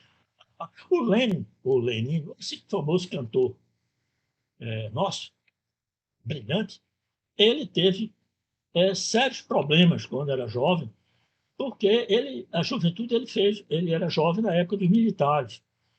Os militares, quando ouviam falar em Lenin, pensavam logo na figura lá da União Soviética. E ele, então, teve sérios problemas. Hoje, só Karl Marx, você não vai ter problema. Se fosse na época dos militares, você não ia se ver bem, porque eles só em ver seu nome. Mas Karl Marx, você lembrou aqui muito bem, outras pessoas, Vivaldi. A música mais linda do que as 4 estações de Vivaldi. Ah, linda. Tem uma aluna minha, médica hoje, que disse que se lembrou de mim, você veja a importância do professor, se lembrou de mim quando assistiu às 4 estações de Vivaldi sendo executada numa igreja em Paris. Ela lembrou-se de uma frase que eu disse: por mais pecados que Vivaldi tenha cometido, ele estará no reino do céu. Porque quem compõe uma música com as 4 estações não pode estar em outro lugar, tem que estar no céu. Mas realmente o Vivaldi, o Mozart, o Bach, eu poderia sair. Aliás, tem uma música linda que eu acho uma das minhas preferidas, que é a Sinfonia do Novo Mundo, de Dvorak. Espetacular. Mas tem muitas, se a gente for falar de música clássica, assim, mas não vamos ficar por aqui, porque senão começa a falar mal das músicas que eu não gosto. É o caso. Então, eu acho que eu respondi a sua pergunta. Para evitar mau uso dos conhecimentos científicos, ou seja, os indevidos em tecnologia, é melhorar o homem. E como melhorar o homem? Investir em outras facetas da formação do homem, sem ser científico. Isso aí não é uma tarefa trivial. Requer outros compartimentos. As artes têm uma grande contribuição. Eu citaria religião, dependendo de como você enxerga a religião, como você... Um mal da religião, Jossi, que eu acho, é que ela é praticada em templos. E não é bom isso. Porque o religioso vai ao templo e tem um comportamento. Sai do templo, tem outro comportamento. E o ideal seria que ele tivesse um só comportamento, dentro e fora do templo. Mas agora vamos para o caso Alberto. Não sei se foi satisfatória a resposta que ele deu. Olha, caso Alberto, me manda assim. Boa tarde, professor. Boa tarde. Primeiramente, né, eu gostei muito da sua palestra, eu acho que da sua pessoa também, né? Provocativo, né? Palestra?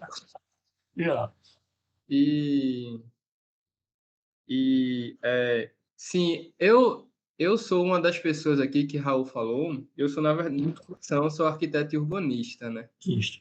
Aí a disciplina chama a atenção de muitas áreas, né? Aí, desde o início, o professor Raul fala para eu ler sobre Aloysio Bezerra Coutinho. Quem é? Procuro saber, né? Isso. Ele sempre fala isso, né? E agora a gente está com a oportunidade de ter alguém que estudou com ele. Eu tenho... As minhas perguntas são simples, né? De alguma forma, assim, o senhor já respondeu, mas eu queria que o senhor falasse um pouco mais. Sim, eu esqueci de dizer uma coisa que dei uma pesquisada, né? E eu soube que a tese de doutorado de Aloysio Bezerra Coutinho foi sobre o título: O problema da habitação higiênica nos países quentes em face da arquitetura viva. Isso. Então, realmente ele possuiu uma relação, né, com...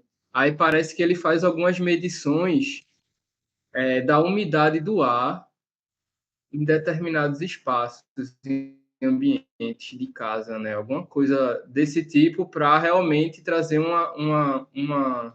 uma questão sobre as habitações nesse clima. Mas, enfim, uma pergunta sobre a sua palestra é a seguinte: quando o Aloysio diz a ciência natural é essencialmente neutra quanto aos pontos de vista éticos, ele está querendo dizer que esses pontos de vista éticos são responsabilidade de outros campos de estudo, filosofia, sociologia, arte, que a ciência, ela realmente... Acho que, no meu pensamento, se ela se preocupar muito com isso, vai acabar que ela vai deixar de fazer o que ela deve fazer, né? Então, acho que é uma pergunta, né? Quem fica, né, com essa responsabilidade dos pontos de vista éticos, na sua opinião? E a outra é, eu queria saber mais se durante as suas aulas, se de alguma forma a Aloysio falava, né, sobre essa tese, sobre as habitações, sobre a cidade, né, urbanismo. Então, são essas duas perguntas, professor. Muito bem. Traz prazer enorme. Antes de falar do Bezerra, permita falar do Evaldo Bezerra Coutinho.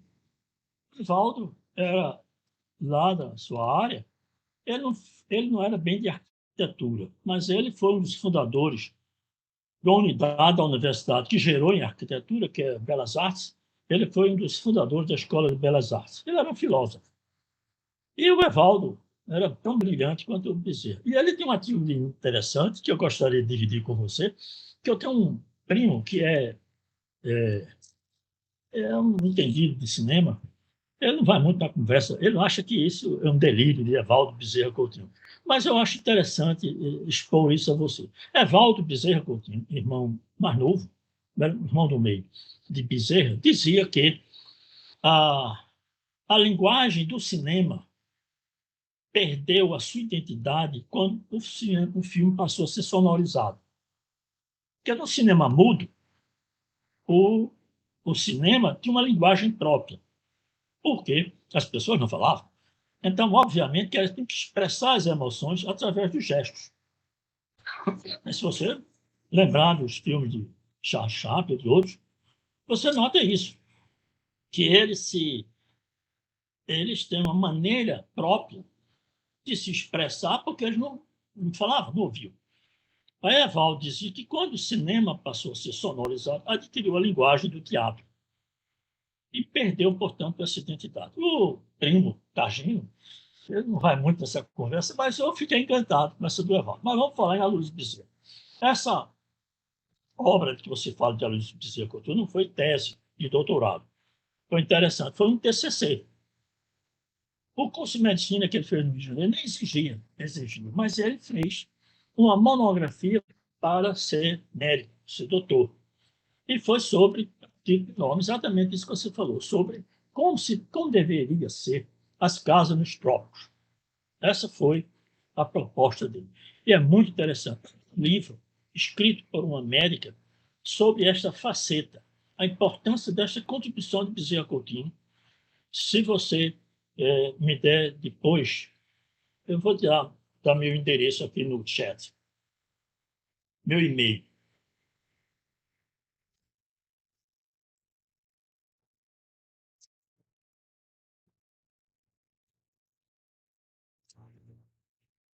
lbcjbr@gmail.com. Pronto. Mas me mande um e-mail que a gente monta uma estratégia de eu chegar às suas mãos um exemplar do trabalho dessa professora Selma, que ela aborda especificamente essa vertente do professor Bezerra em arquitetura. Mas eu li esse TCC dele, TCC, mas na época chamava monografia. Muito interessante. Eu nunca tinha prestado atenção para algo que ele chamou a atenção.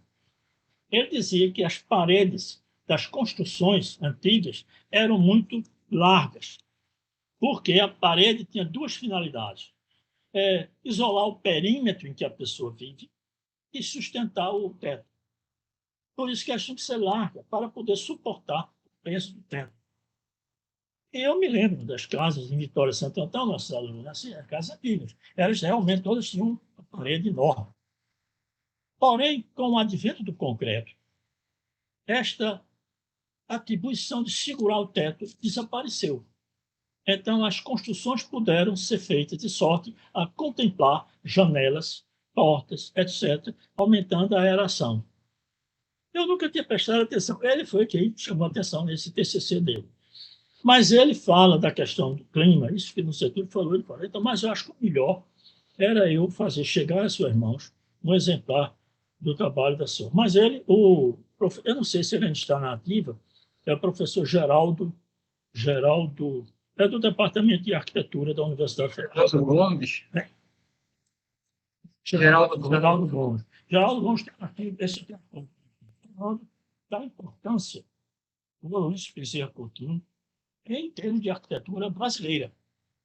Porque esse trabalho dele, ele rodou, obviamente, estudantes de serviço, rodou poucas cópias.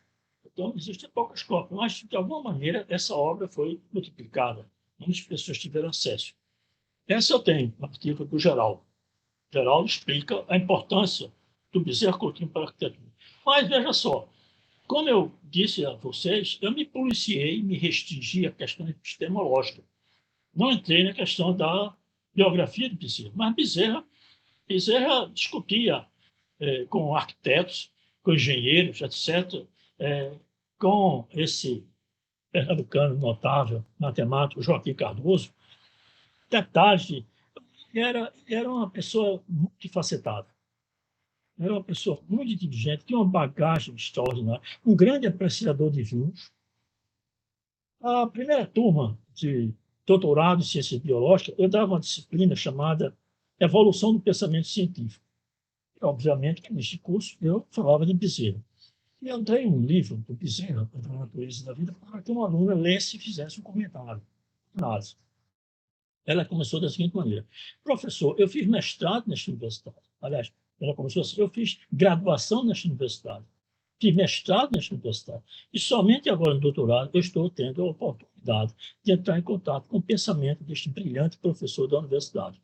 E aí ela fez lá as críticas dela. Sabe qual foi o presente que eu dei a tu? Na última aula eu trouxe o professor Bezerra Coutinho.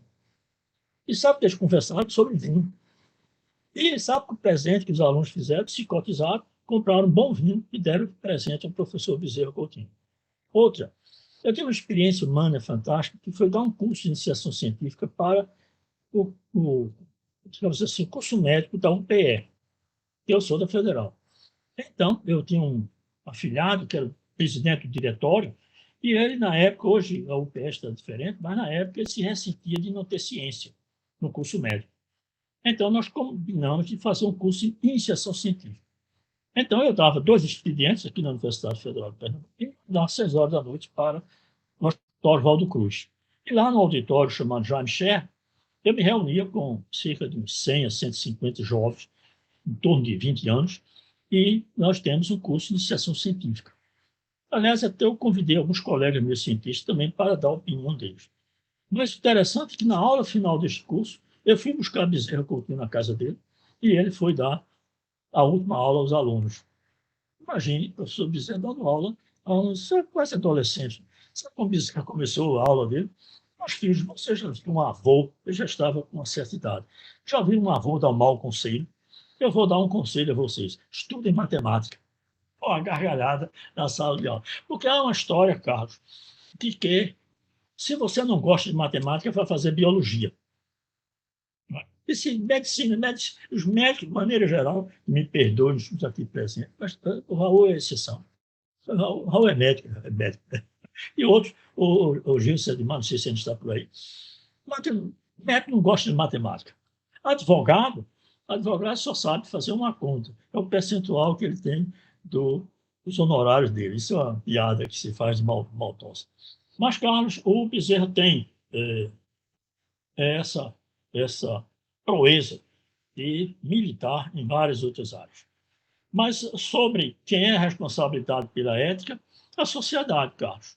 A sociedade, de maneira geral. É por isso que, mesmo em ciência, todas as instituições, atualmente, no Brasil, têm um comitê de ética. Nenhum pesquisador faz trabalho, investiga, sem antes o trabalho passar por uma comissão de ética. Mesmo com animais de laboratório. Não se pode, como há algum tempo usar rato, camundongo, seja lá o que for, para o que bem entender, para fazer pesquisa sem nenhum sentido. Então, você faz sua proposta de pesquisa e submete a um comitê de ética, e ele analisa, e ele dá a aprovação. Este então, seria o controle, você impedir porque não é a ciência que vai ser deturpada, é o conhecimento científico ser deturpado em tecnologias não socialmente aceitas. Era essa a resposta que eu daria. Mas o Karl Marx está pedindo a palavra. Mas, Carlos, eu espero ter respondido suas dúvidas. Diga lá, Carlos.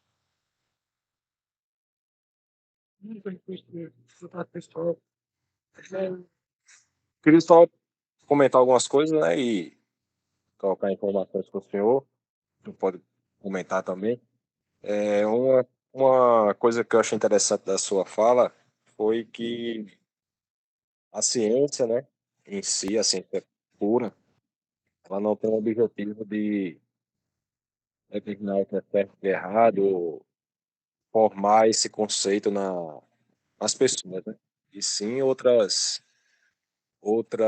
dimensões do conhecimento humano, como a arte, né, a biologia. E uma coisa que eu acho interessante, o senhor pontuou brevemente sobre a questão da religião, né? Eu tenho uma visão um pouco, pode ser considerada pessimista, né? Sobre a natureza humana, mas eu acredito que eu estou apoiado também sobre os ombros de alguns filósofos, né? Que pega Schopenhauer, por exemplo, ele tinha essa visão de que o homem ele tem essa vontade cega, né? Que é uma espécie de impulso irracional, egoísta, mas que, por outro lado, ele também considerava que a compaixão poderia servir de freio, né? Aí, Freud também trata um pouco sobre isso, sobre as funções de morte e as funções de vida, né? Thanatos e o Eros, é, e que essa convence a sociedade de certa forma controla esses impulsos, né? Embora gerem tensões psíquicas, enfim. Então, partindo do princípio, pelo menos assim, da forma que eu vejo predominantemente, de que o ser humano naturalmente tem essa inclinação negativa, eu acredito que todas as dimensões da nossa vida e da sociedade, elas vão ser permeadas por distorções negativas e egoístas, né? E aí, isso inclui a instrumentalização negativa ou para o mal, tanto da ciência, como das artes, como da religião, né, ou das crenças em si. Digo isso porque, bem como o senhor pontuou, a ciência, ela puramente em si, ela não tem um lado bem ou mal, né? Mas quando se pega e se constrói uma bomba atômica, Aplicação? e quando se constrói uma bomba atômica para destruir milhares de pessoas, isso vem a ser mal, né? Assim como eu acredito que as artes, né, também podem estar sendo utilizadas dessa forma. Você pega hoje o esvaziamento da arte, né, como a valorização de uma pedra nua em detrimento de uma pedra esculpida. E, por fim, vejo também isso na instrumentalização das religiões, né? Não só as religiões cristãs, mas as religiões islâmicas, enfim, as maiores religiões que nós conhecemos hoje. E instrumentalizadas para benefício próprio, né? Para alimentar essas vontades negativas que vêm do ser humano, como essas funções de morte e essa vontade cega, como eu pontuei previamente, dos filósofos. Então, eu gostaria que você comentasse sobre isso um pouco. Parei, Carlos. Aliás, eu vi aqui no chat, você lembrou um outro autor fantástico, Paganini. É outro maravilhoso. Paganini, fantástico. Você sabe, Karl Marx, que o Paganini suspeita-se, não tem evidência porque não ficou à mostra para que ele fosse portador de uma formação congênita que fazia com que ele fosse um excelente violinista. Ele disse que foi o primeiro violinista do mundo. Lamentavelmente, ele viveu numa época que não havia hoje, em que nós temos essa facilidade extraordinária de reproduzir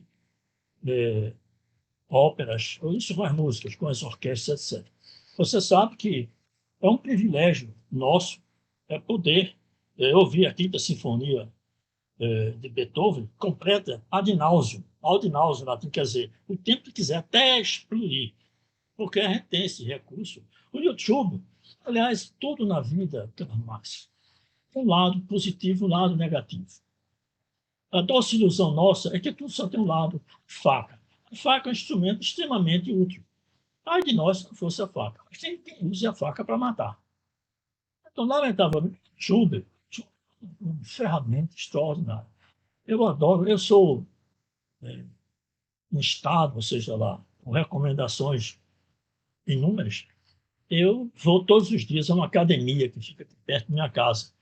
Correr na esteira, fazer uns exercícios, em suma, ver se ganho mais alguns anos de vida. Porque dizem que um presidiário que lê um livro, cada livro que ele lê tem um dia a menos na pena. Aí diz que todas as vezes que você vai a uma academia, você tem um dia a mais na vida. Então, eu frequento aqui uma academia para ver se eu vivo mais alguns anos, com uma boa qualidade de vida, obviamente. Eu faço meus exercícios ouvindo Paganini, Vivaldi, Beethoven. Hoje eu ouvi a Quinta Sinfonia completa, desde o tchan-tchan-tchan-tchan, primeiro movimento, até o quinto. Bom, mas, Karl Marx, se você for ler os filósofos, aliás, você sabe por que se diz que a filosofia é a mãe de todas as ciências? Vou explicar por quê. Antigamente, no Pesquiseiras, era extremamente de perplexidade a atitude das pessoas na época, como se costuma dizer, se deparar com fenômenos como, por exemplo, um relâmpago, um trovão, um vulcão em erupção, uma enchente. E porque as pessoas não sabiam a explicação para isso. E então recorriam aos deuses. É por isso que nos primórdios as religiões eram politeístas. Tem um termo disso, está aqui para acontecer. A religião monoteísta foi algo mais recente. Mas veja só, foram os filósofos que, nas suas reflexões, usando instrumentos como a lógica, o raciocínio, eles começaram a perscrutar a verdade. Eles começaram a ir em busca da verdade. E aí, em consequência, surgiu a ciência. Ou seja, os filósofos eles legaram deixaram três grandes legados para a humanidade. Primeiro, que o mundo real existe. Né? Eu penso, logo existe, por Descartes. A segunda é que este mundo é regulado por lei, quer dizer, é legislado, é regido por leis.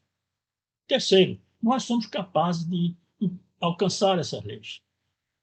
É com essas contribuições dos filósofos que surgiu a ciência. E é por isso que a ciência aliás, a filosofia é a mãe de todas as ciências. E é por isso que o prédio de filosofia da nossa universidade é o maior prédio que tem na universidade. Porque o diretor da época disse, a filosofia é a mãe de todas as ciências, eu quero então o maior prédio.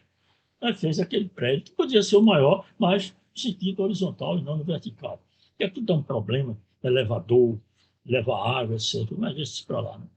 Bem, olha, Karl Marx, isso é uma questão muito pessoal. Como encarar o mundo. Você já deve ter visto pela minha maneira de falar, essa questão. Eu sou um otimista, mas eu não sou daquele otimista irrealista. Eu, por exemplo, acho que essa conversa que Deus fez o homem à sua imagem e semelhança, essa conversa para boi dormir. Aliás, o Joaci fez uma observação extraordinária. Eu vi aqui no chat. Do mesmo modo que ciência não deve ser confundida com tecnologia, não se deve confundir fé com religião. Eu sou uma pessoa que tenho fé. Eu tenho fé na verdade. Eu sei que a verdade existe. Agora, eu reconheço que nós somos limitados para alcançar a verdade. Eu sou um homem de fé. Agora, religião é outra questão. Eu achar que Deus é um homem barbudo, velhinho, bondoso, etc. Convenhamos, pessoal, vocês podem ficar perplexos. Eu não acredito nisso, não. E nós, com as imperfeições que temos, somos a imagem de Deus. Que Deus é esse? Que é isso?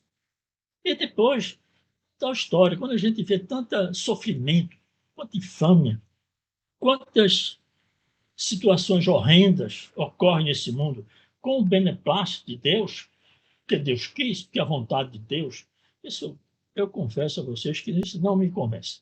Não me convence. Mas é o fato que eu sou otimista pela questão relativa. É que, apesar de não ter, não sei até quantos anos eu vou chegar, né? Mas nos 78 anos de vida que eu já consegui chegar, eu tive uma história.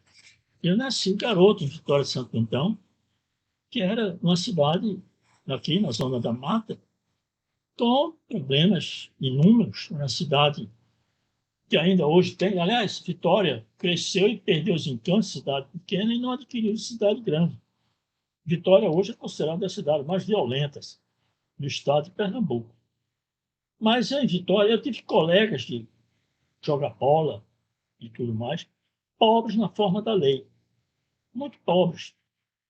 Então eu vi pobreza em Vitória de Santo Antão. Eu vi miséria, aliás, mais do que pobreza.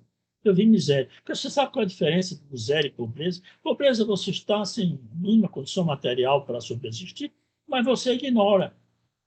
Ou seja, você ameniza, você diz, porque Deus quis, porque Deus não quis assim.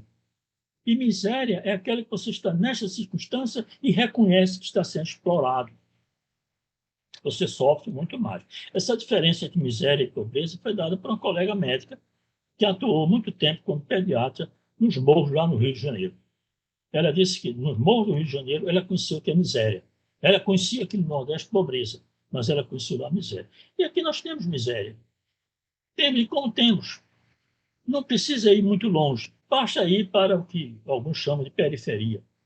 Pessoas que vivem sem a mínima condição material para expressar suas grandezas, suas virtudes. Mesmo assim, você encontra pessoas virtuosas. Então, neste pequeno lapso de existência da face da Terra, eu vi muitos progressos. Eu não vi a escravatura, mas eu vi algumas atitudes que eram tidas como normais, socialmente aceitáveis na minha época. Hoje elas são abominadas, como o trabalho de mão de obra infantil. Você quer ver algo, Karl Marx, que ainda me deixa perplexo? É o feminicídio. O feminicídio é filho do machismo, da ideia do homem de que ele é dono da mulher. A mulher é posse dele. E eu costumo dizer, sabe o que, Karl Marx? Por que esse pessoal não segue o conselho do Reginaldo Rossi? Se a mulher que você ama, desculpe, lhe traindo, seja lá o que for, vá para a mesa de um bar e desarranje o som. Hoje, deixa você arriar, né? Porque você sair e matar essa pessoa. Ela não é só posse. Então, essa paixão, esse tipo de posse, esse machismo. Era algo que eu via muito em Vitória de Santo Antão, machismo. Você vê algo que me encantou em Recife, quando eu vim morar em Recife. Você sabe por quê, Karl Marx, eu fui estudar em Recife? Porque na época que eu era criança em Vitória, adolescente, não existia ensino médio. Só existia o primário e o ginásio. Então, eu tive que vir para Recife para poder estudar o ensino médio. Mas então, lá em Vitória, algo que, quando eu vim para Recife, me causou positivo, mas por que filhos? Em Vitória e Santo Antão, a tarefa de lidar com as crianças, de conviver com as crianças, de brincar com as crianças, era a tarefa das mães. Um pai em Vitória e Santo Antão, salvo meu juízo, eu não tenho dados estatísticos, o resto que eu conheci. Ficava bem, pai, estar muito chegado ao filho, brincando com o filho. Isso era coisa de mulher. Então eu fiquei encantado. Quando eu, bem jovem, cheguei aqui em Recife, e eu vi pais curtindo os filhos. Isso era fruto do machismo que havia em Vitória e Santo Antão. Lógico, lá a Vitória mudou hoje. Hoje, seguramente, eu frequento mais. Eu ainda tenho parentes em Vitória, tenho um padrinho que tem 103 anos de idade, em Vitória e Santo Antão, mas provavelmente em Vitória hoje não existe mais esse crime, mas existia na minha época. E quantas outras bobagens. O homossexualismo é extremamente reprimido em Vitória e Santo Antão. Eu curso médico, durante 6 anos de medicina, não tinha um colega homossexual. Depois de formados, pela mudança da sociedade, muitos saíram, como se diz no linguajar mais chulo, do armário. Eu tive colegas, eu tenho colegas, que são homossexuais assumidos. Por que não? E eu, Karl Marx, para terminar esse raciocínio, vou contar uma piada. A minha mãe morreu com 98 anos de idade. Era já bem idosa. Eu ia visitá-la quase todos os dias. Quando eu despedia dela, eu dizia, vá dormir. E se sonhar comigo, jogue viado amanhã no bicho. E viado, Vitória de Santo Antão, vocês sabem, talvez não sabem, é homossexual. Então, quando eu insinuava a minha mãe que se ela sonhasse comigo, jogasse um animal que representava o homossexualismo, ela reagia logo. Disse, que é isso, filho? Eu sou um homem decente. Como se o homossexual não pudesse ser um homem decente. Lógico que pode. Entendeu? Então, essas bobagens. Ser ateu, quando eu era criança, você sabe, eu fiz meu curso médio científico no Americano Batista. Você sabe, Karl Marx, porque eu fui para o Americano Batista, porque eu não aguentava mais missa. Eu estudei o ginásio primário dentro da formação católica. Eu nobre que eu era obrigado a assistir missa. E aí, meu irmão, que estudava juntos, só vamos para um colégio que não tem a missa. Chega de missa. E nós fomos para o Colégio Americano Batista, que na época não dava ênfase à religião. Quer dizer, eu não dava ênfase à religião. Lógico, uma vez no ano eles tentavam fazer uma sessão de proselitismo. Mas então eu conheci no Americano Batista evangélicos, obviamente. Como a gente rebelde estudar lá, né? Espíritas, ateus, judeus, foram meus colegas de científico. E eu vi que são farinha do mesmo saco. Então, a religião, como você alertou, não é somente o cristianismo, mas outras religiões, elas impõem esses ismos e que afastam as pessoas. E criam, às vezes, pior do que isso, criam estereótipos. E todo islâmico é terrorista, não é isso? Que por aí lá vai. Então, bom, Karl Marx, eu sugiro que você continue lendo os filósofos, é importante, mas também leiam outros que têm outras visões, que não essas visões extremamente pessimistas. Ou então use aquela minha teoria. Leia no sentido de saber que existem fenômenos no universo, no mundo, no universo é demais, no mundo, que você deve saber que existe, mas que não fique muito fixado nele, senão você perde o juízo, perde a sanidade mental. Bem, pessoal, eu tenho a impressão que são 16 horas e minutos. Eu acho que, como disse Cristo, né, é chegada a hora. Eu gostaria de saber se mais alguém tem alguma pergunta. Tem uma pergunta aqui, professor, que Tainá deixou no chat. Se negar vacina é crime, por qual motivo os médicos negaram a vacina do Covid aos pacientes hematológicos? Então, meu filho que está querendo falar comigo. Eu vou recusar a ligação dele. Desculpe. É porque eu bloqueei meu celular, mas não bloqueei aqui o acesso. Érica, como é a pergunta? Pergunta de Tainá. Ela pergunta se negar vacina é crime, por qual motivo os médicos negaram a vacina da Covid aos pacientes hematológicos? O que Tainá quer dizer com pacientes hematológicos? Não sei se Tainá. Tainá, está aí? Tainá, explica. Oi, eu estou aqui, sim. Então, dá para me ouvir? Oi. Tá, estou lhe ouvindo bem mesmo. E agora estou lhe vendo. Hematológicos são os pacientes que também fazem tratamento no mesmo setor dos oncológicos, com doenças autoimunes. Treinar. Pô, depende da vacina. Você quer dizer da Covid, é? Isso. Na realidade, depois que passou a Covid também, quando ele já ficou maiorzinho, agora com 10 anos, ele, por exemplo, já pode tomar a vacina do HPV, mas a hematologista não quer que ele tome, porque a doença pode voltar, que é a doença, a anemia hemolítica autoimune. Olha, treinar. Eu estou vendo que isso é um caso muito particular, né? Eu confesso a minha humilde e sublime ignorância. Como disse o professor Bezerra Coutinho, você tem que estabelecer limites à sua competência. Eu não tenho competência para opinar. Eu pensei que sua pergunta fosse uma pergunta genérica, mas é uma pergunta particular. Então, a médica que cuida, é seu filho que está com esse seu filho, ela deve ter razões para isso. Entendeu? Então, é um caso isolado. Então, ela não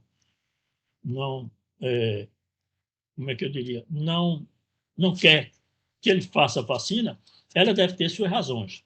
Mas não é que ela faça uma objeção à vacina generalizada para todos os pacientes hematológicos.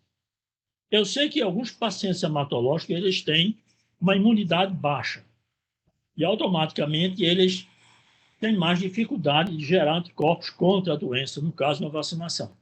Embora que isso, muito pelo contrário, em alguns casos é recomendado, porque exatamente essas pessoas são vulneráveis a ter a doença, porque nem todas as vacinas elas têm o componente atenuado que causa doença. Ela tem uma partícula, uma pequena partícula do agente agressor que não causa doença. Eu tinha um colega, eu trabalhei muito com Yersinia pestis, que é a bactéria que causa peste bubônica. Mas nós trabalhávamos só com um pedaço do antígeno, assim. Ou seja, não havia perigo de você se contaminar com peste. Mas eu tinha um colega químico que não queria saber de estar no laboratório quando nós íamos trabalhar, porque tinha medo de pegar peste. Por mais que eu dissesse, mas ele era químico, por mais que eu dissesse, não há como você pegar, porque nós não estamos trabalhando com um micro-organismo, estamos trabalhando com uma partícula dele. Então, em algumas vacinas, você trabalha com partículas. Então, não há perigo da pessoa desenvolver a doença. Mas tem outras que é um vírus atenuado. É o caso de pólio. Pólio é uma doença, é um vírus que você precisa ter uma certa cautela, porque ele é um vírus atenuado. É raro, mas pode acontecer dele se exacerbar no paciente, em determinados pacientes. Entendeu? Mas esse caso, Tânia, não. Eu prefiro dizer que eu prefiro não emitir opinião, porque é um caso específico. Você está entendendo? Tudo bem, obrigada. Alguma outra pergunta? A Tainá diz que a minha avó foi professora de matemática no Colégio Americano Batista. Matemática, como era o nome dela, Tainá? Porque quem foi professor de matemática? É fácil explicar. É que eu fiz medicina, Tainá. E, na época, o Colégio Americano Batista tinha uma história que hoje não faz sentido, mas naquela época tinha. Quem vai fazer medicina frequenta uma turma. Quem vai fazer engenharia, outra. Quem vai fazer direito, outra. Então, ou seja, nas minhas aulas, eu não tinha matemática. Então, eu não tinha professor de matemática no Americano Batista. Mas como era o nome de sua avó? Jucineide. Provavelmente ela ensinava lá, mas eu não. Mas o senhor tem 78 anos, né? O senhor não tem 78 anos? 78. 88? 78. Então a idade é próxima, não dá para ser Então professora. Está certo. Então ela foi contemporânea minha. Agora, quem foi o professor foi uma figura maravilhosa, que nos mais conosco, de física no Americano Batista, Sidraque, que é o pai do Gauss. Eita, é mesmo, Luiz? Eu tenho uma profunda, e também se resvala no Gauss, porque Sidraque, eu jovem, matuto, então adolescente, ele foi quem me abriu as portas maravilhosas da física. Encantado.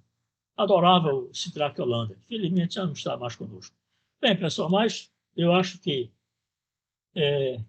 o Karl Marx ainda fala da Covid.